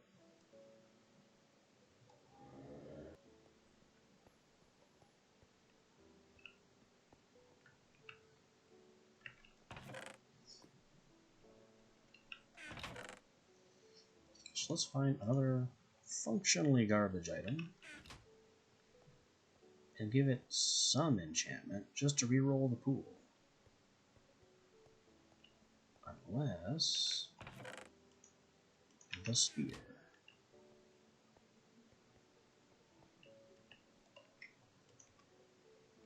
Looting 3 on the spear? That's pretty good, actually. I'm just 3 levels short. How about the fishing rod? So expensive.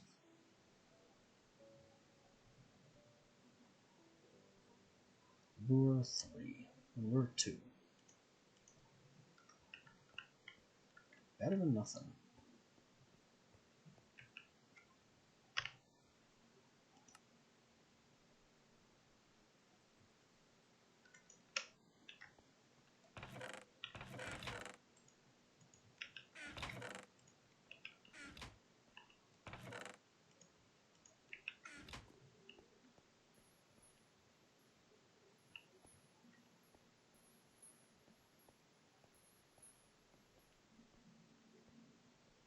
So how am I going to get these 3 levels back so I can go back to enchanting?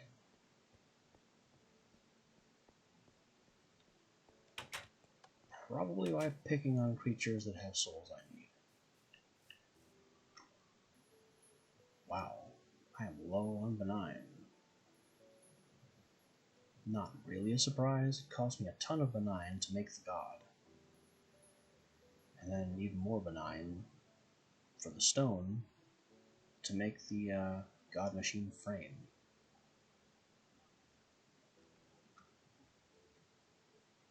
Immutable and predatory would be nice too. Now I'm just getting the whole soul stock of everything above 10.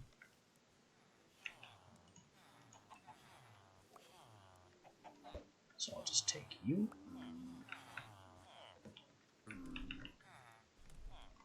And there's another one in here.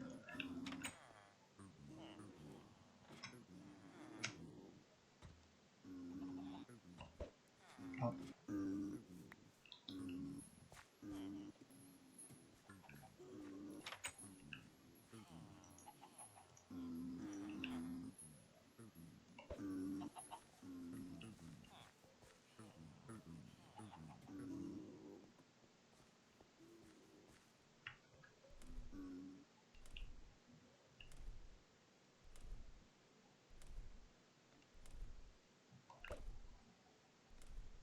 So that's 2 more immutable. I can grab some more benign.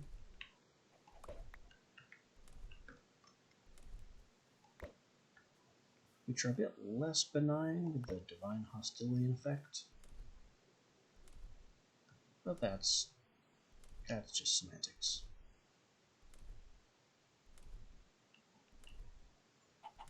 What's really weird is that I'm seeing partially through them.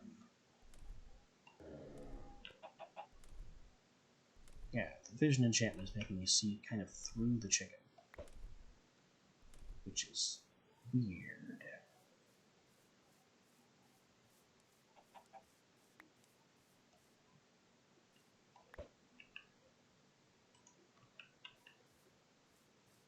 Two nets remain. And there are still lots of chickens to be. This one's hostile. Which is fine. I can fly and the chicken can't.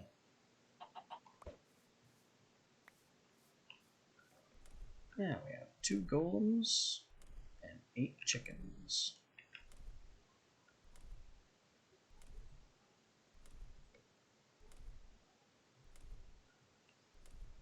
All will need to be extracted.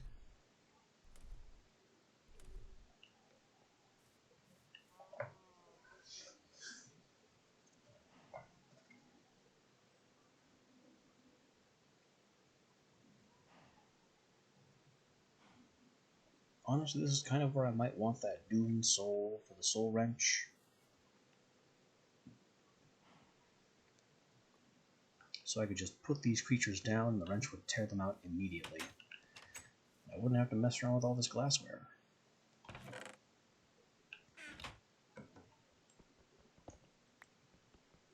Splitter, gourd, spiral. Spiral is the unhinged combination. Going to do the benigns first.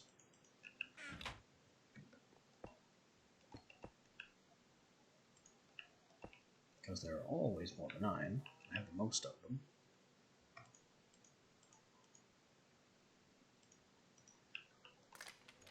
But also because if more golems appear, then I'll have the lab all ready to extract them next.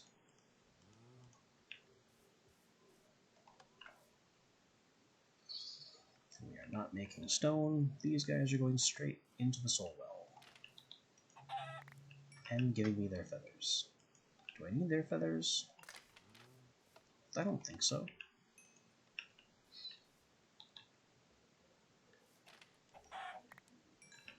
In fact, now that I'm thinking about it, definitely not. But we're collecting feathers now.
That should bring us to 10 benign. Assuming that chicken doesn't... Where are you going? Wait. Where are you going?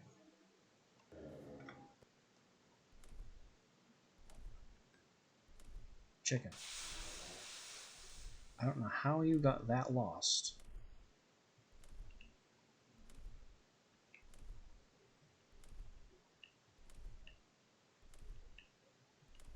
But there is somewhere you need to be.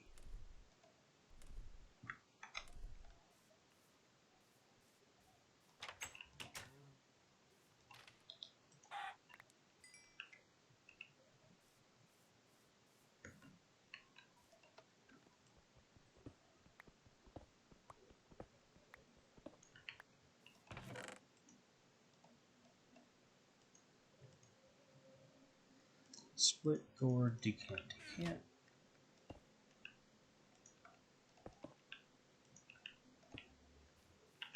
For the immutables.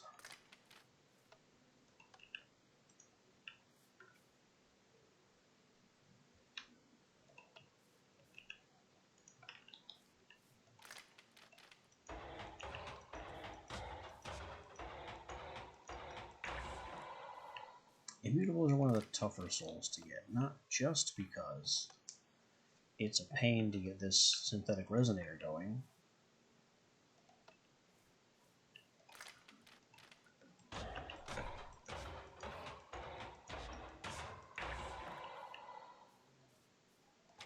but also because they spawn in such low numbers. Even with this artificial village going, you never see more than 2 at once.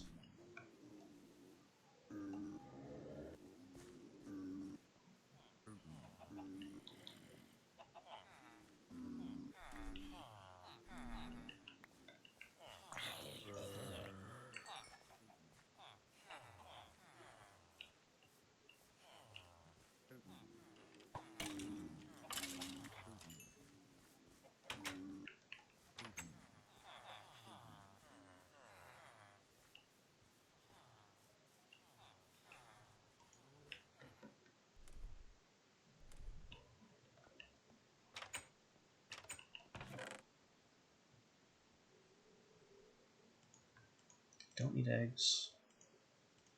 Don't need feathers. Don't need bones. Never need poppy, but I'm not at a stack yet.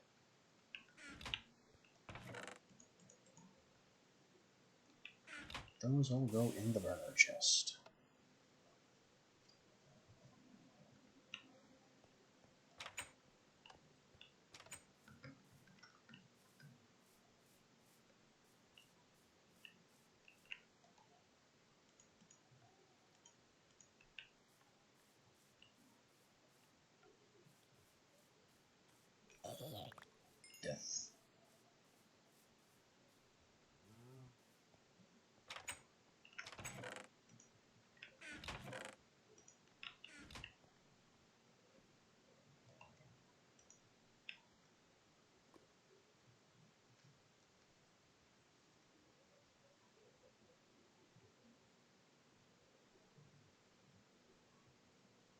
I can make more of these.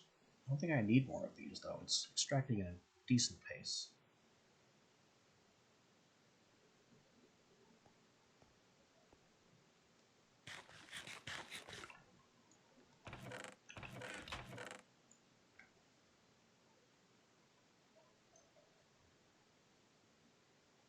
You know what I might need, though?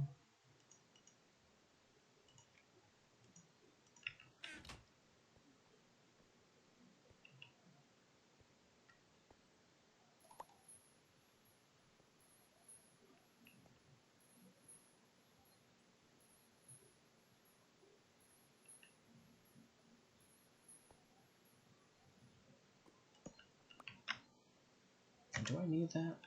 Not really. I'm still going to put one here.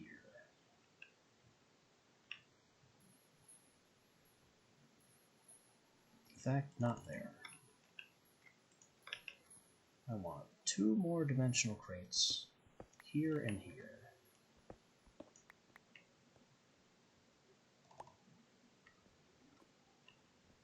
For bones and arrows. In fact, while I'm at it, one there for rotten flesh too.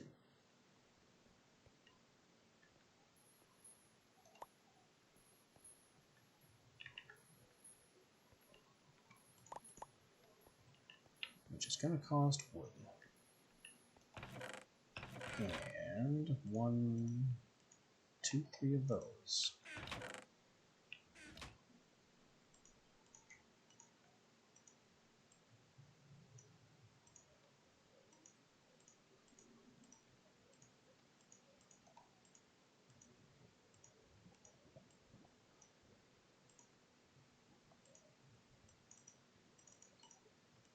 Absolute perfection.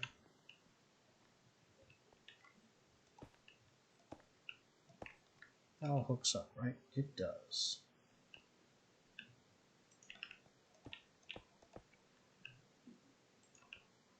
Bone. Arrow.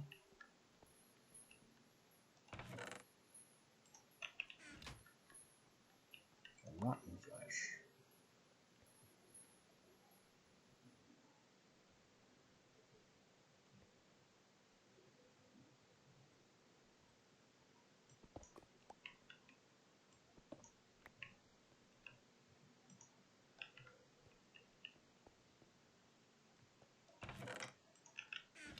In fact, if instead of linking up there,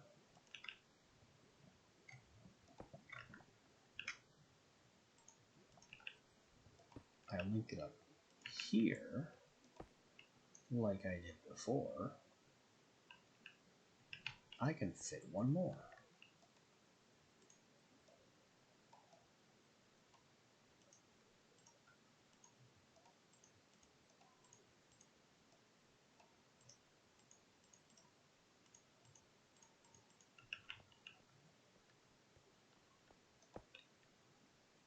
What for? I don't know yet.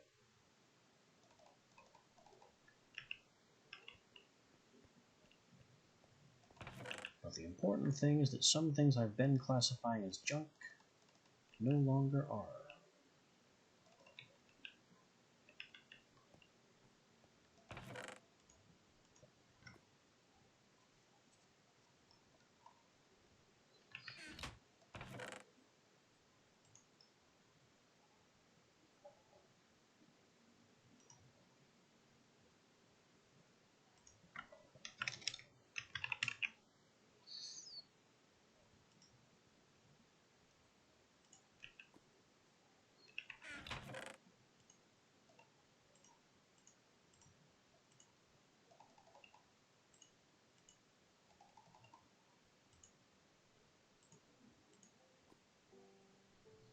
Three obsidian and a wool.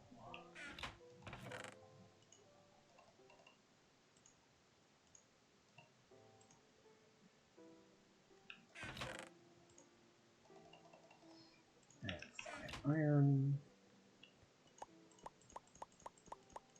And a chest.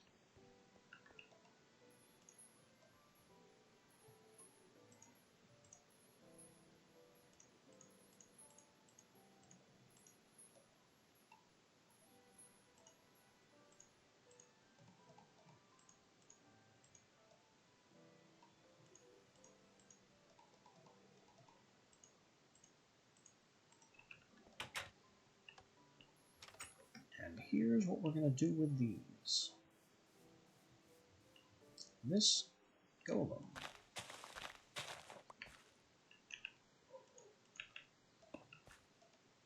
now automatically deposits his junk into that chest.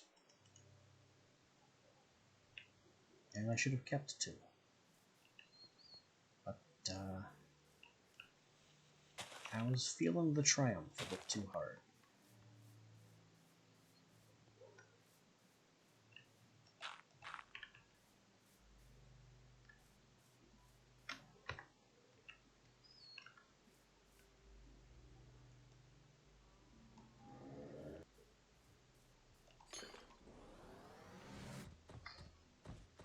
Now I can just go golem digging. Why fix this divot? I can make it worse.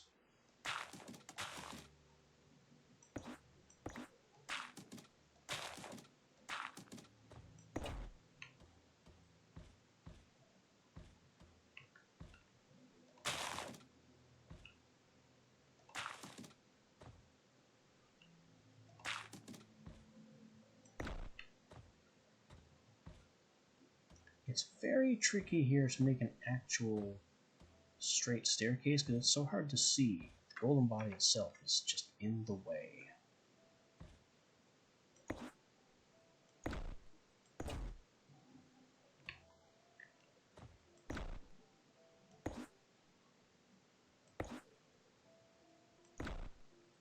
And the way it digs is strange and inconsistent.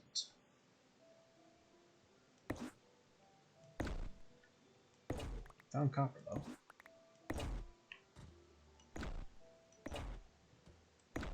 Not that copper is anything to write home about, but we got some.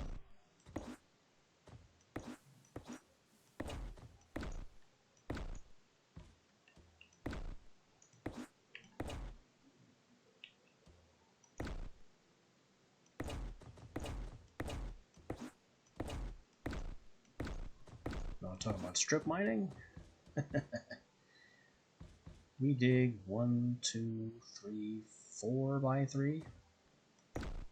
So a bit bigger. A bit bigger than our pick can.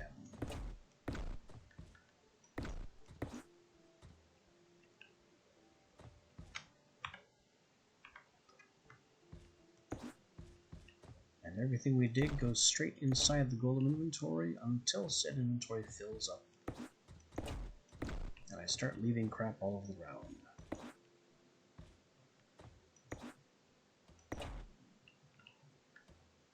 No idea when that will be.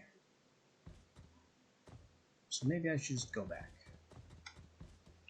The other disadvantage of using this guy is that he doesn't have access to the fortune enchantment like I do.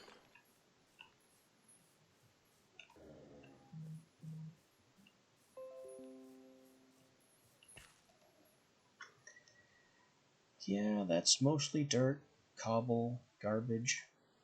You take this copper though.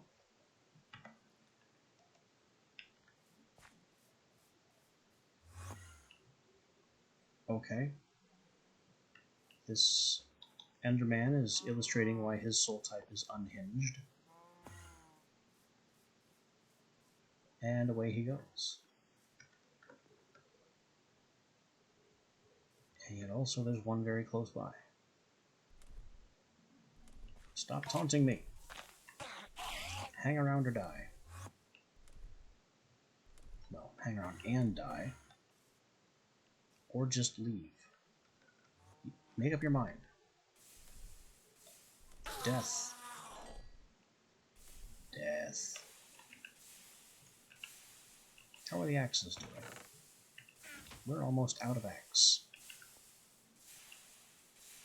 For not much birchwood, honestly. Not much at all.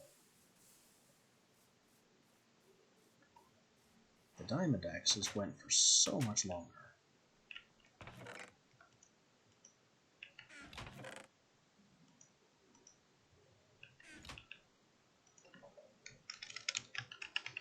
This is why I bemoan Neotech not actually providing an axe. It gives us the electric pickaxe, but there's no electric axe, there's no steel axe. If we want to cut down trees, we have diamond axe, and that's it.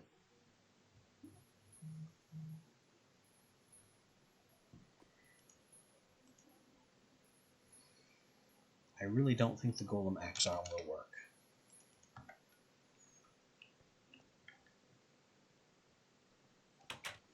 Because I've actually tested with mods like Project E, but for reasons that I couldn't possibly imagine. Yeah, this doesn't count as an axe when in hand. For reasons I couldn't possibly even speculate about, the electric woodcutter over there won't accept any axes that have infinite durability.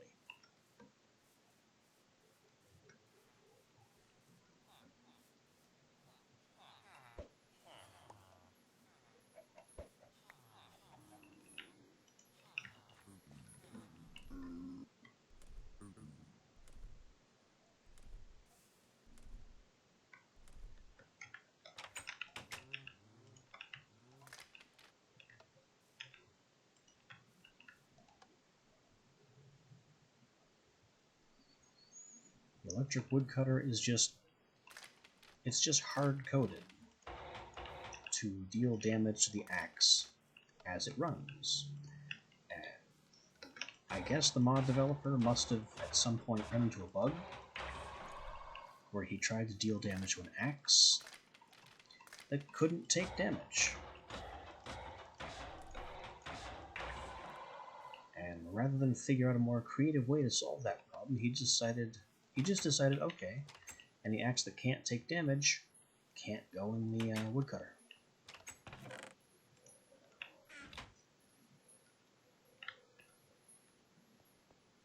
Lazy coding. Of course, I'm not pretending to know for sure. That's just pessimistic speculation on my part.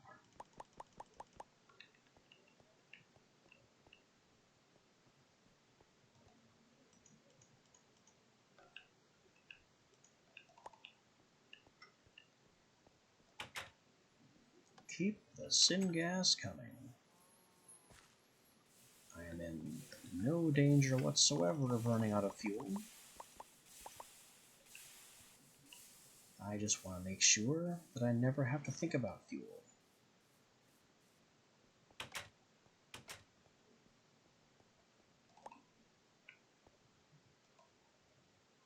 There you go. 4 stacks and 1,000 logs besides. Make all the syngas you can make.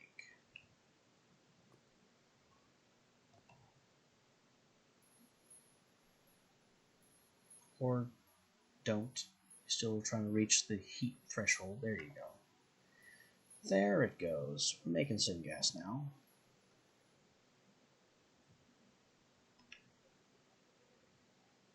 Again, I could get a 5th mixing chamber on this, but I don't need to. It's already taking birchwood at the speed of Hopper. And because this doesn't interface properly with item pipes, I can't get it into this machine any faster.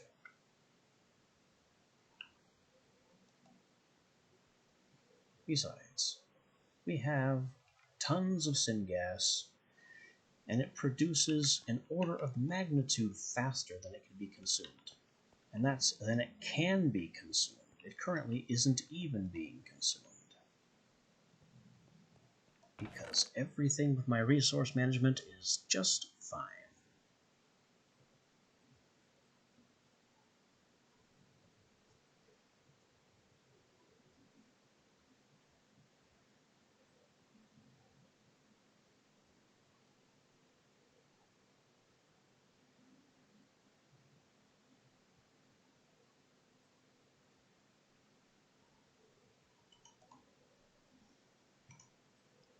Maybe I could process the gold.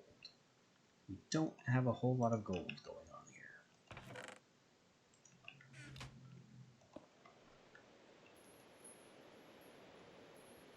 So you can melt that gold into dirty gold.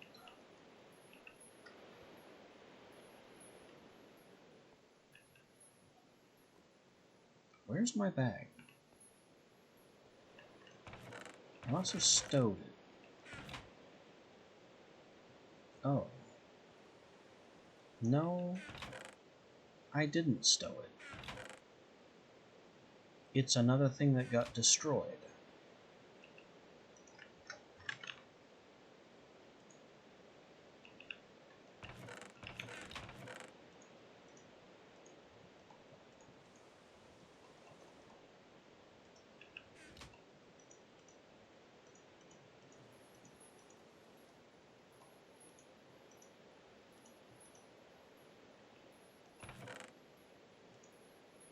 Iron, wool, 4 blaze powder.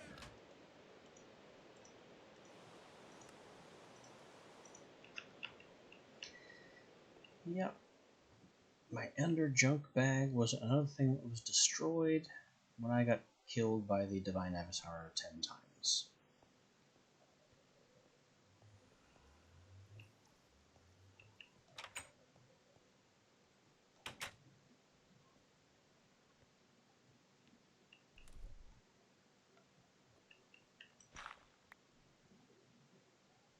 We're actually kind of low on obsidian.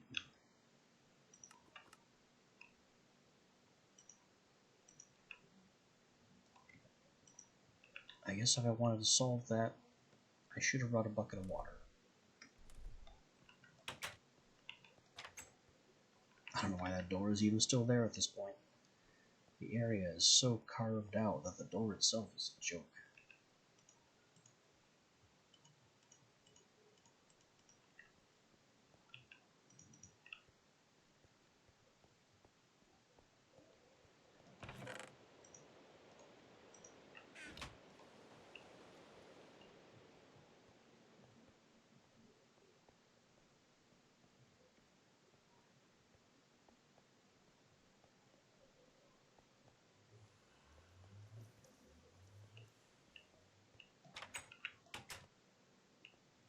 And yet, I still use it.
This is the danger of not collecting obsidian layer by layer. Now I can't control where the water goes.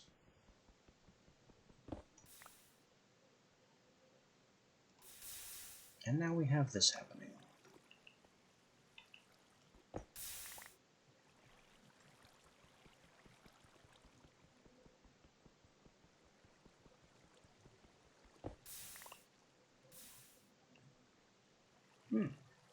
Redstone.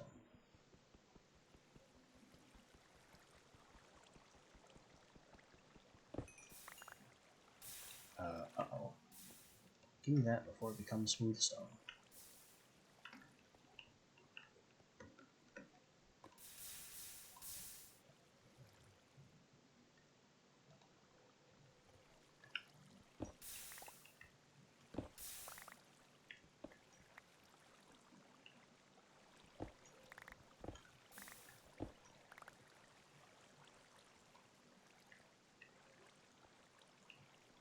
Things getting a little chaotic here in the obsidian hole.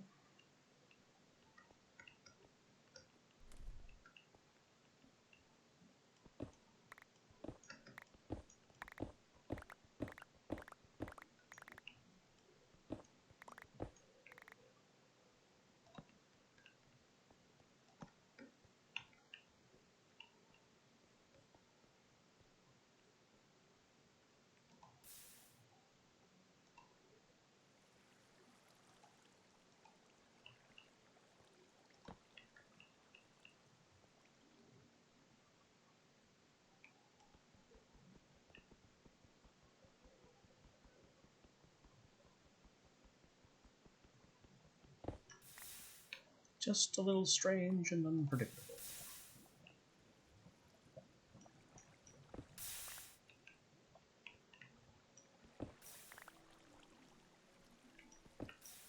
But that's because I've done this very unprofessionally.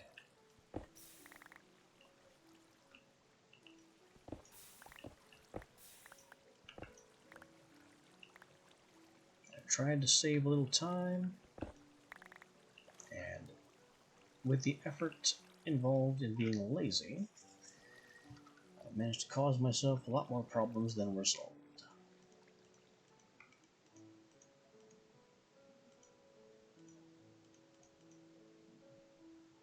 You know what? This can be the last, or second to last dimensional crate. Obsidian. That was a risky carve. That could have been a fall into lava.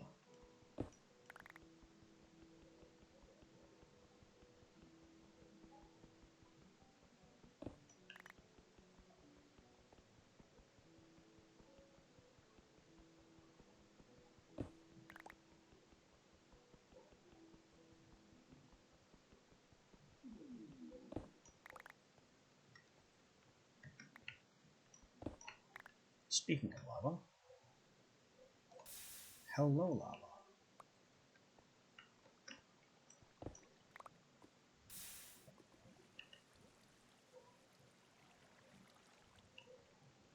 The lava has become a problem.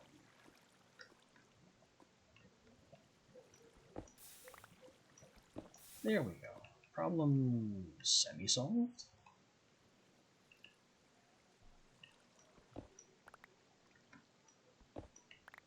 We now have more redstone to cut.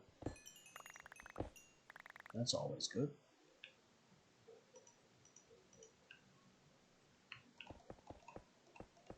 This is now a big inconvenient hole, as opposed to all the other holes, which are somehow more convenient.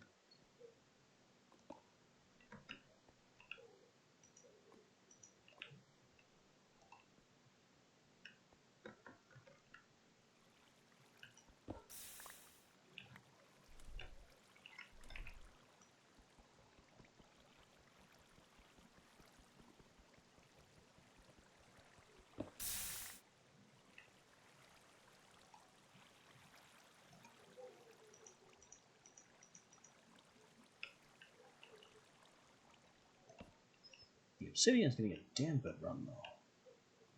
Collecting plenty of it. For less effort than obsidian usually takes. Oh, this is hazardous. That's gotta be lit. Can't have monsters spawning in my ceiling, now can I?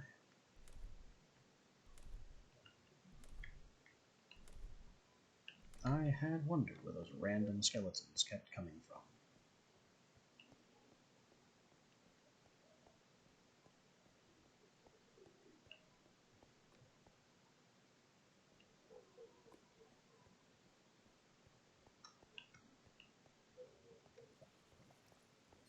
So much more lava in the area.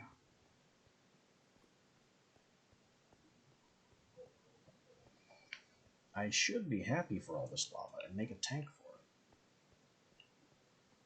But then I have no use for all this lava.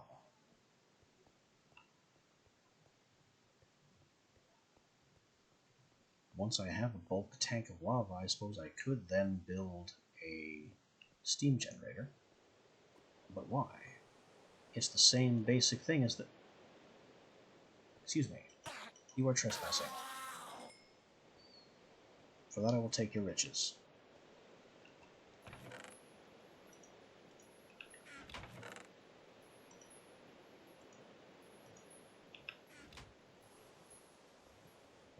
Storage system is doing weird things with the redstone. But the obsidian is correct. I just need to fill this last slot with something that I get tons of while digging and don't strictly need. Not sure what that would be.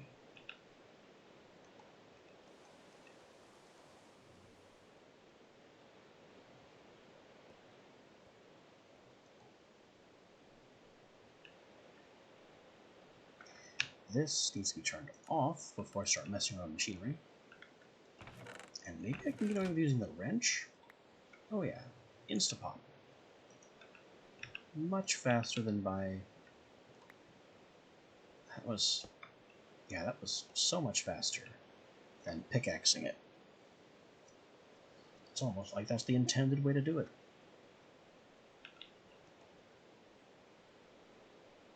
Power holding steady at minus 400 RF a tick. I never could have pulled this off without this beast of a gen. Look at that. We can produce up to 600 a tick. We are producing 390 to 420. And it's just beasting out our power requirements. While drinking syngas at a rate, well, we stopped producing it. But that's, 4 millibuckets a tick. 4 millibuckets every half tick. 0.32 millibuckets a tick. No, that's peak consumption. Current consumption is It flickers. It's hard to tell. We don't get enough detail.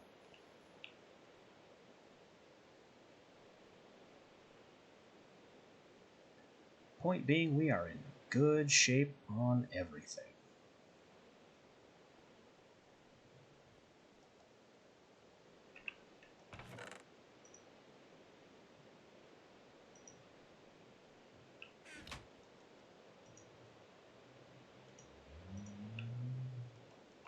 I don't even need this gold emergency battery anymore.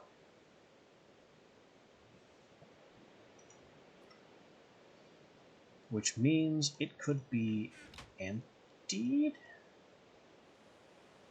Well, I guess it can be emptied. It's draining from that before it's draining from anything else.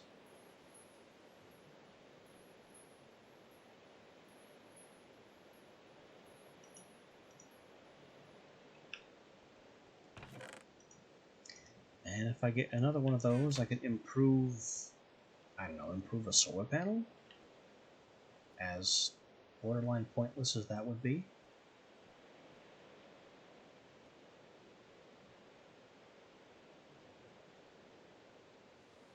Because the turbine here is just crushing out my power needs.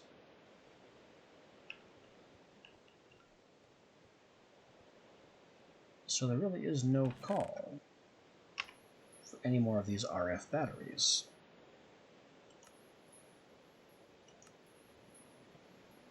Theoretically, I could make electric armor, but why? I can't channel my bone armor spells with it.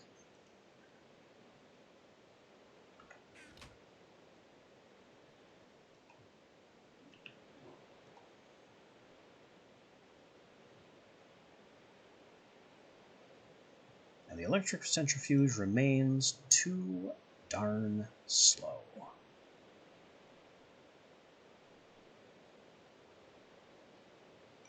So I'm going to do something completely mad.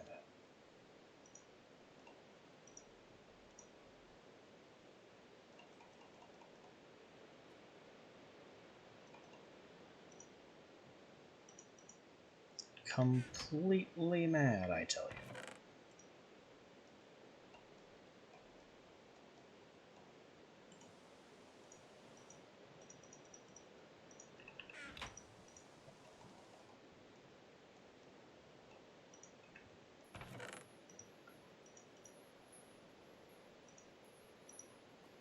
We are going to upgrade the hell out of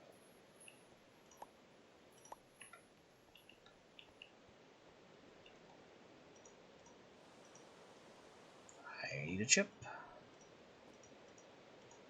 I need 8 processors. And I need gold.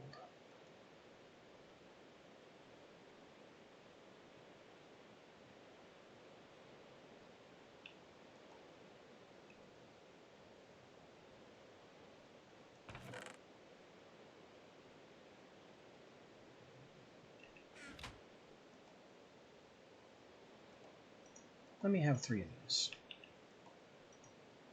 We'll do this because this is faster. Yeah, 4 processors in the crusher, 2 in the centrifuge, and the centrifuge is my bottleneck.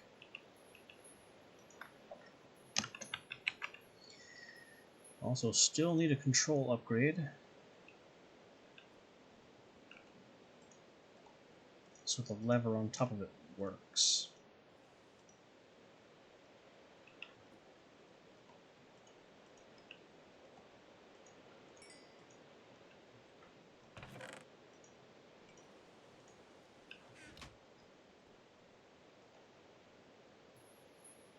And we can't use an expansion upgrade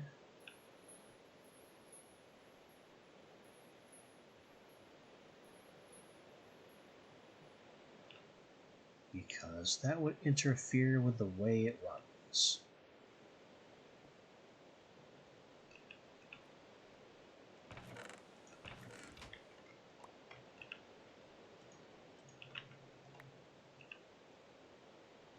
Dirty gold in the tank.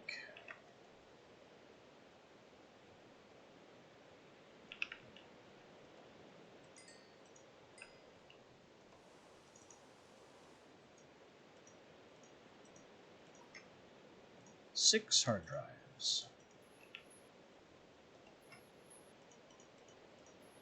Prepare the chip.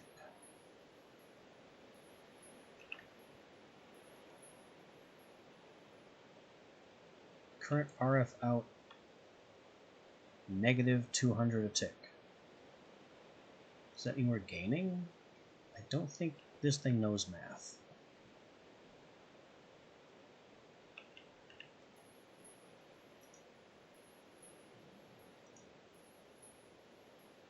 This thing still doesn't need more processors than it has. It's fine. We don't need it very often.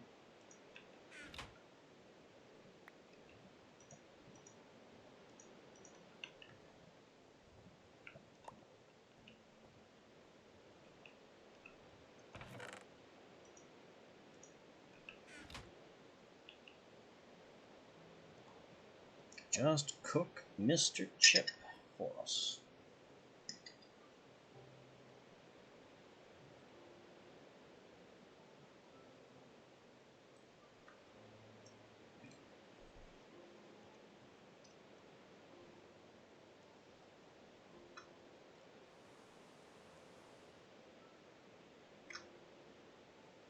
The length of time it takes to cook a chip or apply an upgrade in the thermal binder is variable. It depends on how many things you're applying. So this chip is taking so darn long, because this is 8 and 6 and 1. This is a lot of individual upgrades being baked onto this chip.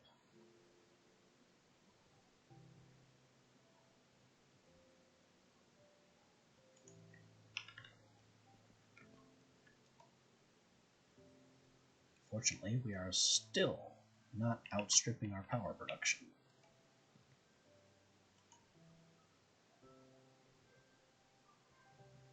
What do I do with this chip afterwards? 2 processors, 3 hard drives, no expansion. The alloyer, maybe?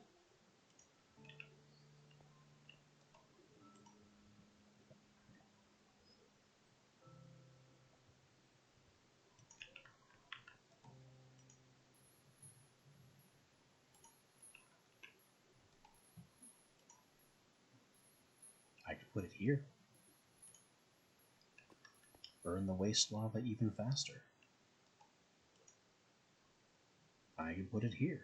This has no motherboard.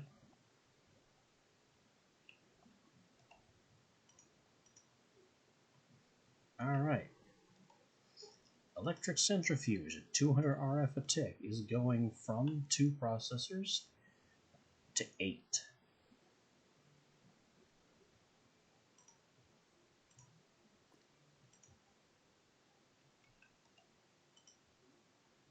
Now it's 800 RF a tick. 104 ticks for the operation. That's good and fast. Power staying full, power staying full, power beginning to drain. But I have 24 million of it, so it'll live.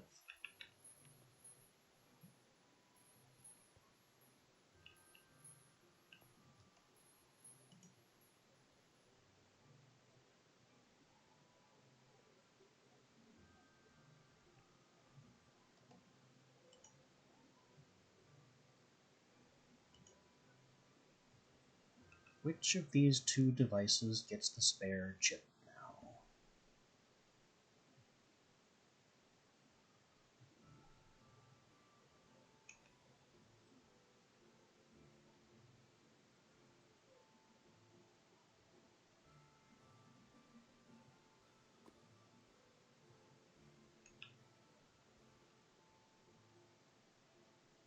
I think the solidifier, because I use it more often. From 100 RF a tick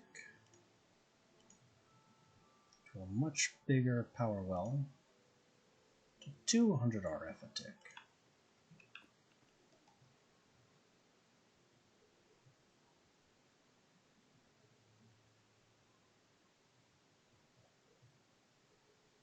And this is just cranking away.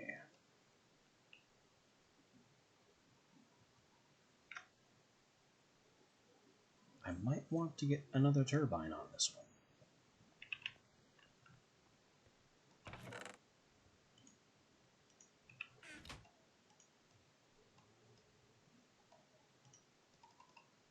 Fortunately, bronze turbines are very inexpensive.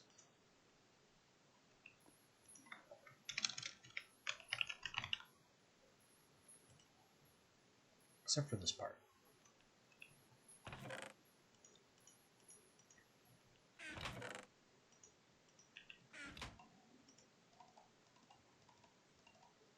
The iron frames are needlessly expensive.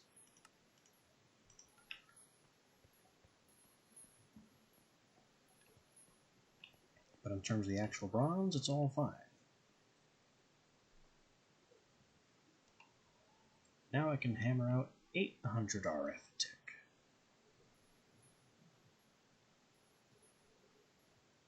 Which is power stable.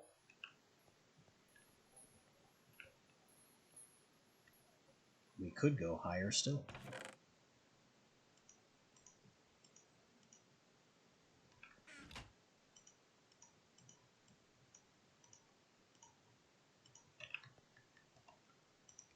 Now we're cooking with bones.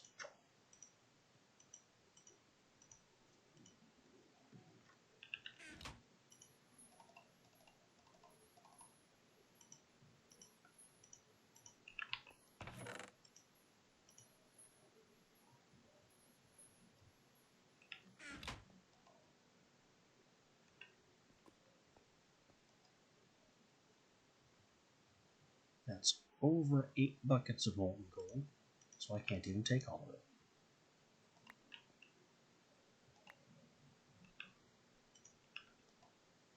Which means neither tank empties, so the process never truly stops.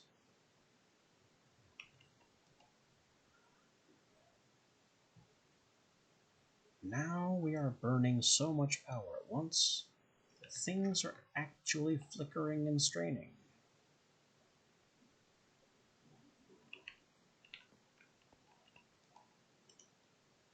Because we're burning 800 a tick, and this is 1,000 a tick.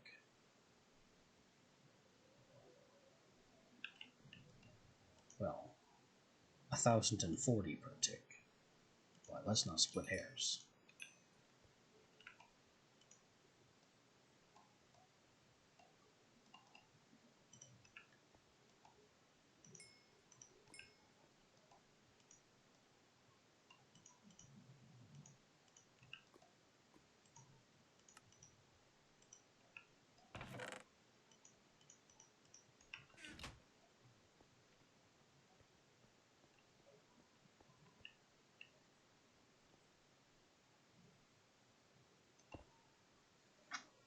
Now we can produce 1,000 a tick if we need to, which is enough to be producing more power than we're consuming. Also because this stopped working. Anyway, gold to the solidifier, lava to the generator.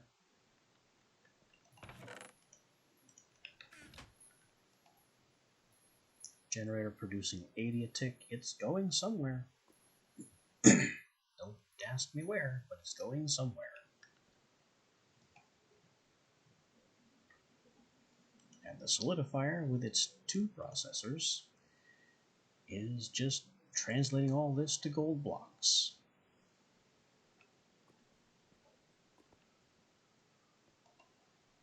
Our syngas tank is still more than fine. It's less than half full, but it's a big tank. A really big tank.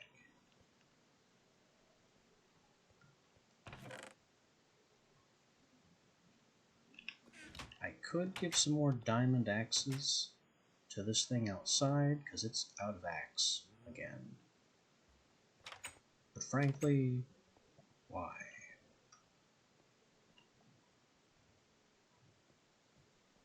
What I would really want is a mod that adds an axe stronger than diamond. Or something. Something more durable.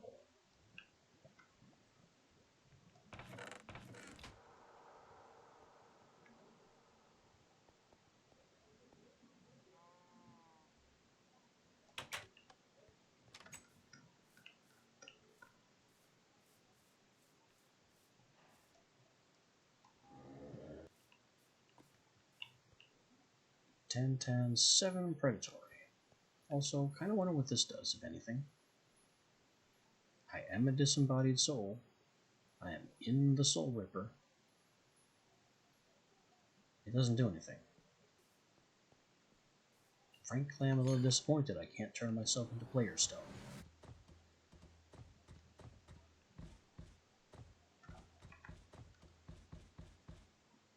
But I guess such is life.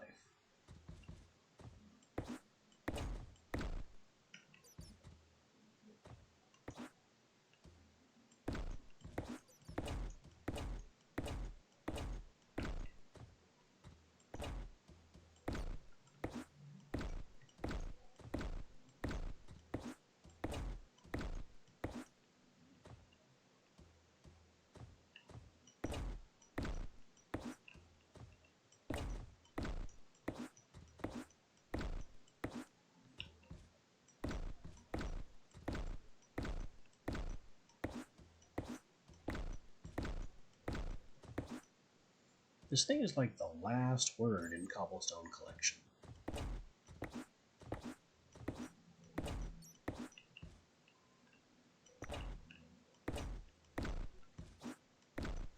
Enemies don't bother it, and it smashes everything in a single blow.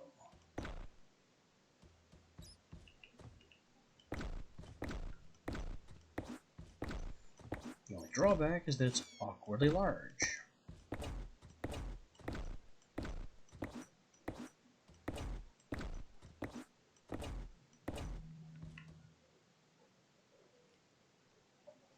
And while I could put a candle leg on it so it could actually place torches and be able to see, that would take up its limited inventory space.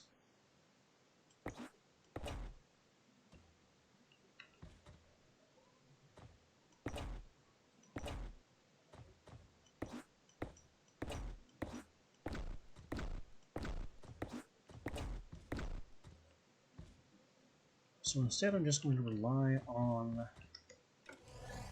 the double jump leg I gave it to be able to hop a little better.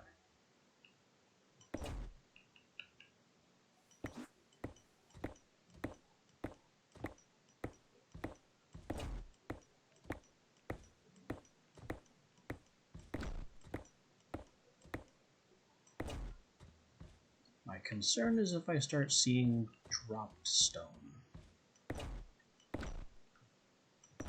Because that would mean his inventory is full, and it'll take a while to clean that up. which is why I keep pulling out of here basically pretty early. He moves at a good clip too. It's gotta be the sprint leg at work. Kinda zooming.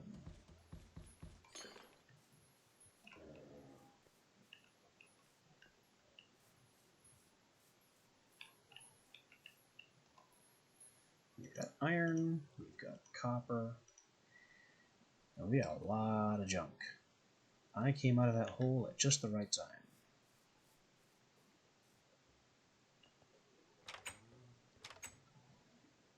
Having more iron, also very good, as I try to put it in the wrong machine.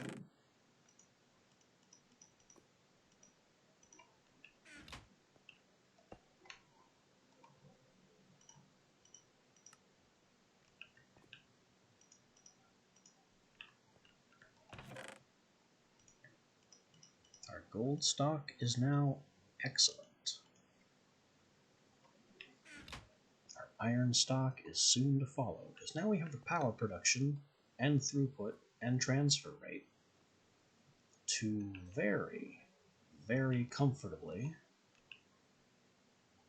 triple.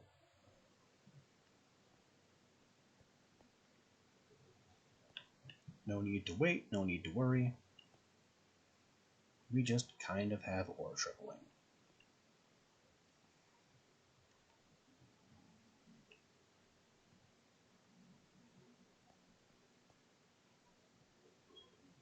I still need to gain those 2 more levels. I don't know where they're going to come from. I don't feel like farming. But what I do think is that we're going to call it early here. That shield spell just gave me way too much eye strain. My shit is burning. So, we're going to call it right here. I know it's early, but I will be back for the weekend to continue. I'll see you then.